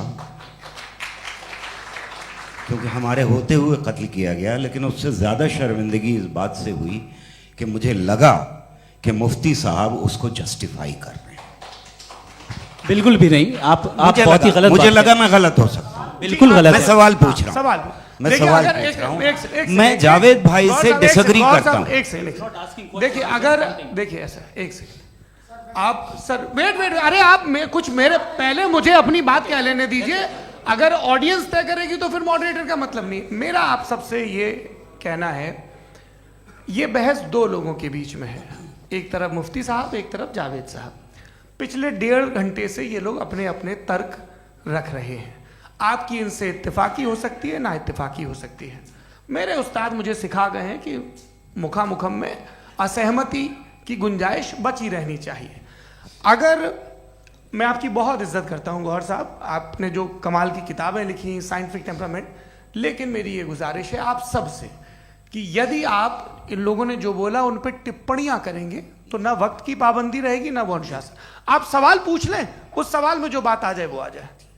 मैं जावेद साहब से डिसएग्री करता हूं, इसलिए जावेद साहब से सवाल पूछ रहा हूं। आपका सवाल जावेद अख्तर साहब से। और सवाल ये है मेरा कि जावेद साहब ने कई बार लॉजिक का इस्तेमाल किया कि साइंस में लॉजिक है और रिलीजन में लॉजिक नहीं है। मेरा ख्याल ये है कि रिलीजन में भी लॉजिक है, लेकिन उस लॉजिक की बेसिस ये है कि आप रुक जाते हैं, जिसका जिक्र जावेद साहब ने बार बार किया, यानी खुदा के तसव्वुर पे आते हुए, गॉड के तसव्वुर पे आते हुए रुक जाते हैं। और इसमें सवाल पूछना मतलब फॉरबिडन होता है। सवाल यह है कि क्या जावेद साहब इससे एग्री करते हैं कि साइंस की लॉजिक अलग है और रिलीजन की लॉजिक अलग है? बताइए सर। देखिए, 3 चीज़ें हैं। साइंस है, एक है मंतिक है, इस्तिदलाल है, और एक जो है कुछ भी नहीं है, फेथ है, अकीदा है। मैं अकीदे की लॉजिक का कायल नहीं हूँ। मुझे आप इस्तिदलाल से, लॉजिक से, रीज़न से समझाइए, मैं मानने को तैयार हूँ, मेरा क्या नुकसान होगा। लेकिन ये कि अकीदे पे मैं नहीं जा सकता हूँ। अकीदे का मतलब है कि तुम ये मान लो, सवाल ना करो, ये नहीं। आप सारी बातें करके, बड़ी साइंटिफिक बातें करके एक जगह जाके खुदा के हुदूद पे रुक जाते हैं, सरेंडर कर देते हैं। मैं सरेंडर करने को तैयार नहीं। That's all. जी, ये आगे सर बैठे हुए हैं, इनको माइक दीजिए। भाई वो आप पूछना चाह रहे थे ना? हाँ, नहीं मैं ये थैंक यू जी। आपका नाम? आसिम इफ्तिखार। आसिम जी, पूछिए।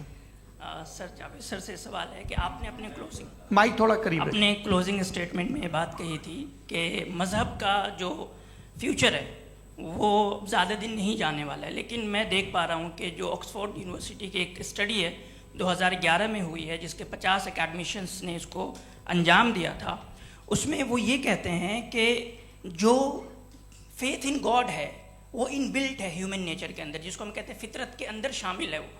और वो ये कहते हैं कि अगर कोई ये समझता है कि मज़हब को वो ख़त्म कर देगा तो ये उसकी गलत फहमी है। तो आप इसके बारे में, इस स्टडीज़ के बारे में क्या कहते हैं? ठीक है, मैं उनसे एग्री नहीं करता हूँ।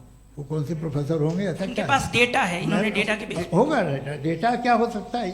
फ्यूचर का डेटा तो नहीं हो सकता ना उनके पास। प्रेजेंट का डेटा हो सकता है। डेटा आपने सुना 100 साल पहले का बाद का डेटा, मैंने तो नहीं सुना आज तक। तो आज उनकी ये राय है और होगी राय, ठीक है, दुनिया में तरह तरह की राय है लोग, लेकिन मैं समझता हूँ कि वक्त के साथ इंसान ज़्यादा से ज़्यादा रीजनेबल और लॉजिकल होता जा रहा है।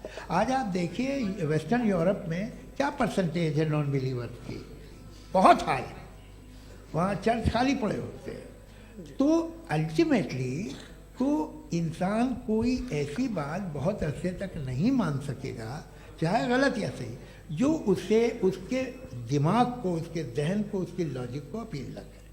वो कह रहे हैं तो ऑक्सफोर्ड के होंगे तो कैम्ब्रिज के होंगे, तो मुझे क्या लेना देना, उनका डेटा मुस्तकबिल का नहीं हो सकता है। जी दीपक, हाँ पूछिए। मैं आऊँगा अभी, पीछे की साइड भी आऊँगा, माइक वहीं भेजूंगा 2-3 साल के लिए। जी जावेद साहब, आपसे सवाल है। नमस्ते। अरे भाई सर, अगर आप ही लोग को तय करना है तो फिर 200 लोग तय कर लें। ये एक साथ नहीं sir, please don't do this sir. Everybody has a right sir, but we can only take selected questions. No sir, अरे ये यंग लोग भी हैं तो इनकी ये अब उतने यंग, भाई आप यंग हैं कि नहीं हैं? वो कह रहे हैं वो भी यंग हैं साहब, आप उनकी नौजवानी पर दावा उनको ही करने थे। हाँ मुफ्ती साहब आप यंग, हाँ पूछे। अरे भैया सर मेरा सवाल ये है, कुछ इनसे भी तो पूछो। जी नहीं, बस आपसे एक सवाल है।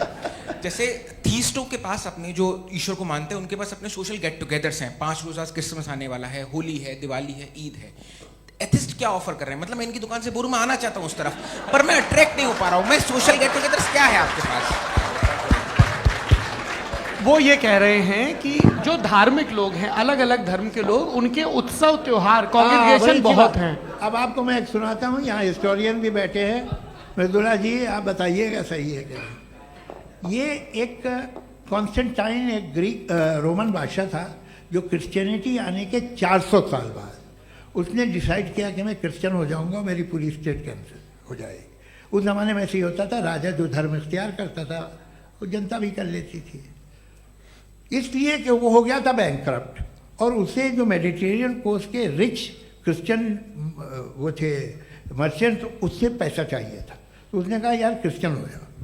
तो उसने अपने वजीर से कहा कि भाई ये हिस्ट्री है कि अब हम लोग क्रिश्चियन हो जाते हैं। पहले सर हो जाएंगे, कोई प्रॉब्लम नहीं है, लेकिन एक प्रॉब्लम ये है कि 17 दिसंबर से 25 दिसंबर तक जो पेगन फेस्टिवल होता, जो पेगन डे वो लोग जो फेस्टिवल होता है वो बंद हो जाएगा, इसलिए कि हम क्रिश्चियन हो गए तो होगा नहीं।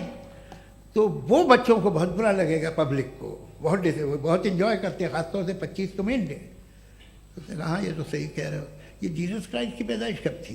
पहले साहब वो अप्रैल में थी। नहीं कट करो, वो 25 दिसंबर को है, यह हकीकत है।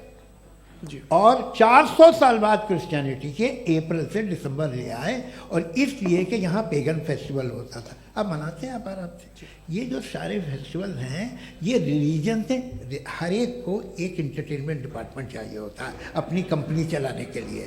तो ये रिलीजन ने, ये सेकुलर त्यौहार थे जिन्हें रिलीजन्स ने ले लिया है। ये मौसम के थे, फसलों के थे, किसानों के थे, उसको आपने लेके रिलीजियस रंग दे दिया। ये कोई रिलीजन से थोड़ी आए आप। अच्छा हमें देखिए, हम तो मुल्द हैं, हम ईद मनाते हैं, हम दिवाली मनाते हैं, हम होली मनाते हैं, हम क्रिसमस मनाते हैं। बम्बई की फिल्म इंडस्ट्री की सबसे बड़ी होली हमारे घर में होती है, सबसे बड़ी ईद हमारे घर में होती है। वो हमारी सोशल वो है, हमारा हेरिटेज है। ऐसा थोड़ी है कि we will throw the baby along with the water.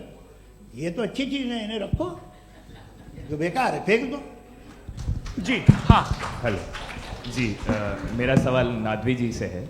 जैसा कि आपने बोला कि गॉड टाइम के भी परे हैं और गॉड इतनी कॉम्प्लेक्स चीज़ है कि उसे ह्यूमन माइंड समझ नहीं सकता, और गॉड ने अर्थ पे फ्री विल भी दे दी है, तो आप अपना वक्त ज़ाया क्यों कर रहे हैं गॉड के बारे में बात करके? अपन को तो बात करनी चाहिए कि सोसाइटी को बेहतर कैसे करें। जी, मैं गॉड वही बताता है सोसाइटी को कैसे बेहतर करें। अभी मैं आपका जवाब देता हूँ। आपने कहा कि टाइम पे वो एग्जिस्ट नहीं करता, मेरा सवाल ये है कि जैसा आपने बोला कि गॉड बहुत ही कॉम्प्लेक्स चीज है। मैंने कहा ही नहीं कि कॉम्प्लेक्स है, तो आपके अल्फाज हैं। कॉम्प्लेक्स का लफ्ज गॉड के लिए सुइटेबल नहीं है। क्यों? क्योंकि कॉम्प्लेक्स वो चीजें होती हैं जो ऑब्जेक्ट हो। God is not an object, जिसको आप इंस्ट्रूमेंट के जरिए लेबोरेटरी में जाके टेस्ट करें, oh it's very complex. No, वो कोई कार का इंजन नहीं है। मेरा वो सवाल फिलोसॉफिकली नेसेसरी बीइंग ऐसी बीइंग है जो सिंपल बीइंग है। हाँ, आप उसको मुकम्मल तौर पे उसकी तमाम हिकमतों को जान ले और हर चीज को जान ले, ये पॉसिबल नहीं है, क्योंकि वो ऑल वाइज है, आप ऑल वाइज नहीं है, और वो खुदा है, वो आपको सारी चीजें बता दे, ये जरूरी नहीं। मेरा सवाल ये नहीं था, मेरा सवाल ये था कि जब गॉड इतना परे है इस दुनिया से कि उसने अर्थ पे फ्री विल भी दी है, हम सब ह्यूमंस की फ्री विल है, और जो सोसाइटी में हो रहा है वो अपन लोग डिसाइड करेंगे, तो अपन लोग डिसाइड नहीं करेंगे ना, अपन लोग डिसाइड नहीं करेंगे। गॉड जो है, गॉड ने वो उसकी जात, उसकी एग्जिस्टेंस टाइम एंड स्पेस से परे है, लेकिन वो हमारा टेस्ट ले रहा है और उसी गॉड ने हमें बताया कि तुम्हें क्या करना है क्या नहीं करना है, तो जाहिर है उस गॉड की बात सुनेंगे ना हम। जी, वो पीछे एक चश्मा लगाए जो मैम खड़ी हैं, उनको दीजिए। हाँ, आप जी जी बिल्कुल आएंगे। देखिए, मैं कोशिश कर रहा हूँ सब तरफ जाने की। हाँ, उनको दीजिए माइक। जी, हेलो सर, मैं ओमनी प्रेजेंट नहीं हूँ, टाइम पाबंद हूँ, और जहां तक कोशिश कर सकता हूँ करूंगा। जी, अपना नाम बताइए। मेरा नाम उर्सुला है, मैं दिल्ली यूनिवर्सिटी की एक स्टूडेंट हूँ और मैं स्टूडेंट फेडरेशन ऑफ इंडिया से हूँ। मेरा सवाल मुफ्ती जी से है कि इस हॉल के इस कमरे में बैठ के हम लोग रेप की मोरालिटी के बारे में फिलोसफिकली बात तो कर सकते हैं, बट असलियत ये है कि रोज़मर्रा की ज़िंदगी में औरतें रेप के थ्रू गुजरती हैं, और हम लोग सिर्फ नंबर्स पे इस तरह नहीं देख सकते, क्योंकि कितनी औरतें हैं इन कंट्रीज़ में जहाँ पे आप बता रहे हैं कि केसेस कम हैं, जिनका एक्सेस है कि वो जाके केस फाइल कर सकें। कितनी औरतें हैं जो जिनको काम करने की आज़ादी है उन कंट्रीज़ में। यूरोप में ये आज़ादी आ गई, यूरोप में ये रूल्स आ गए, तो हम आज उसके बारे में बात कर पा रहे हैं। जी, जवाब।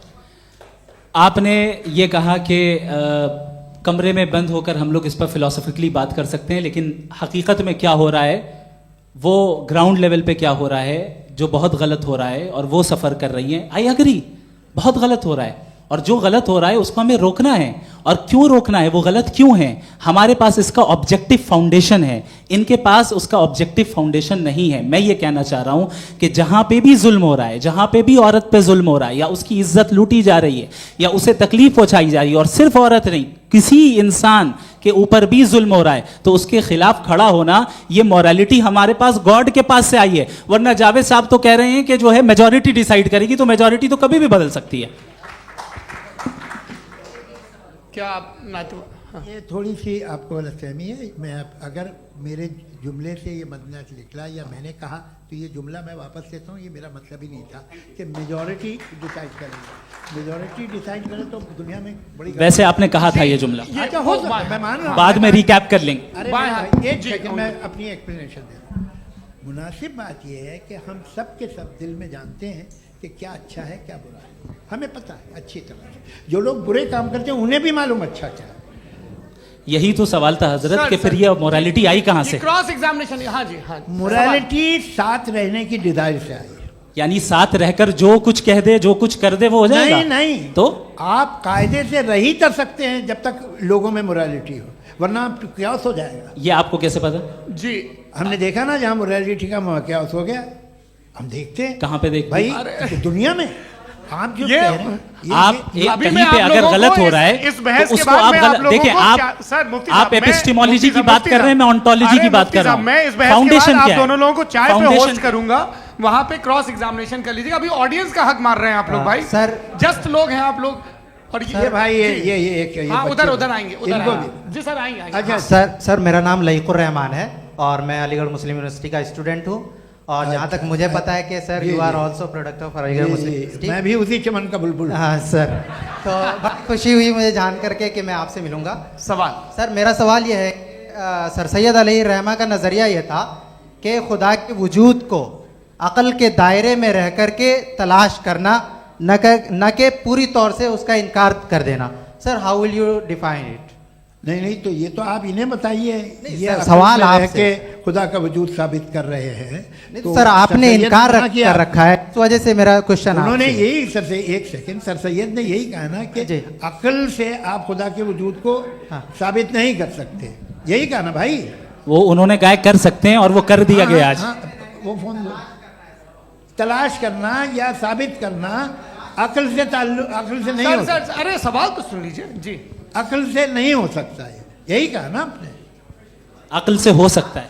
अरे वो यही कह रहे हैं भाई, आप बता रहे हो सकता है, वो तो कुछ और।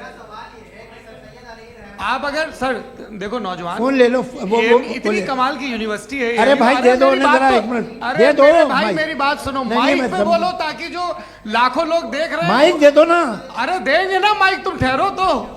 हाँ सर, मेरा सवाल ये था कि सर सैयद अलैहिर्रहमा का एक नज़रिया था अपना कि खुदा का जो वजूद है उसको अकल के दायरे में रह करके तलाश करना है, न कि पूरे तौर से इनकार कर देना है। ये उनका कॉन्सेप्ट था।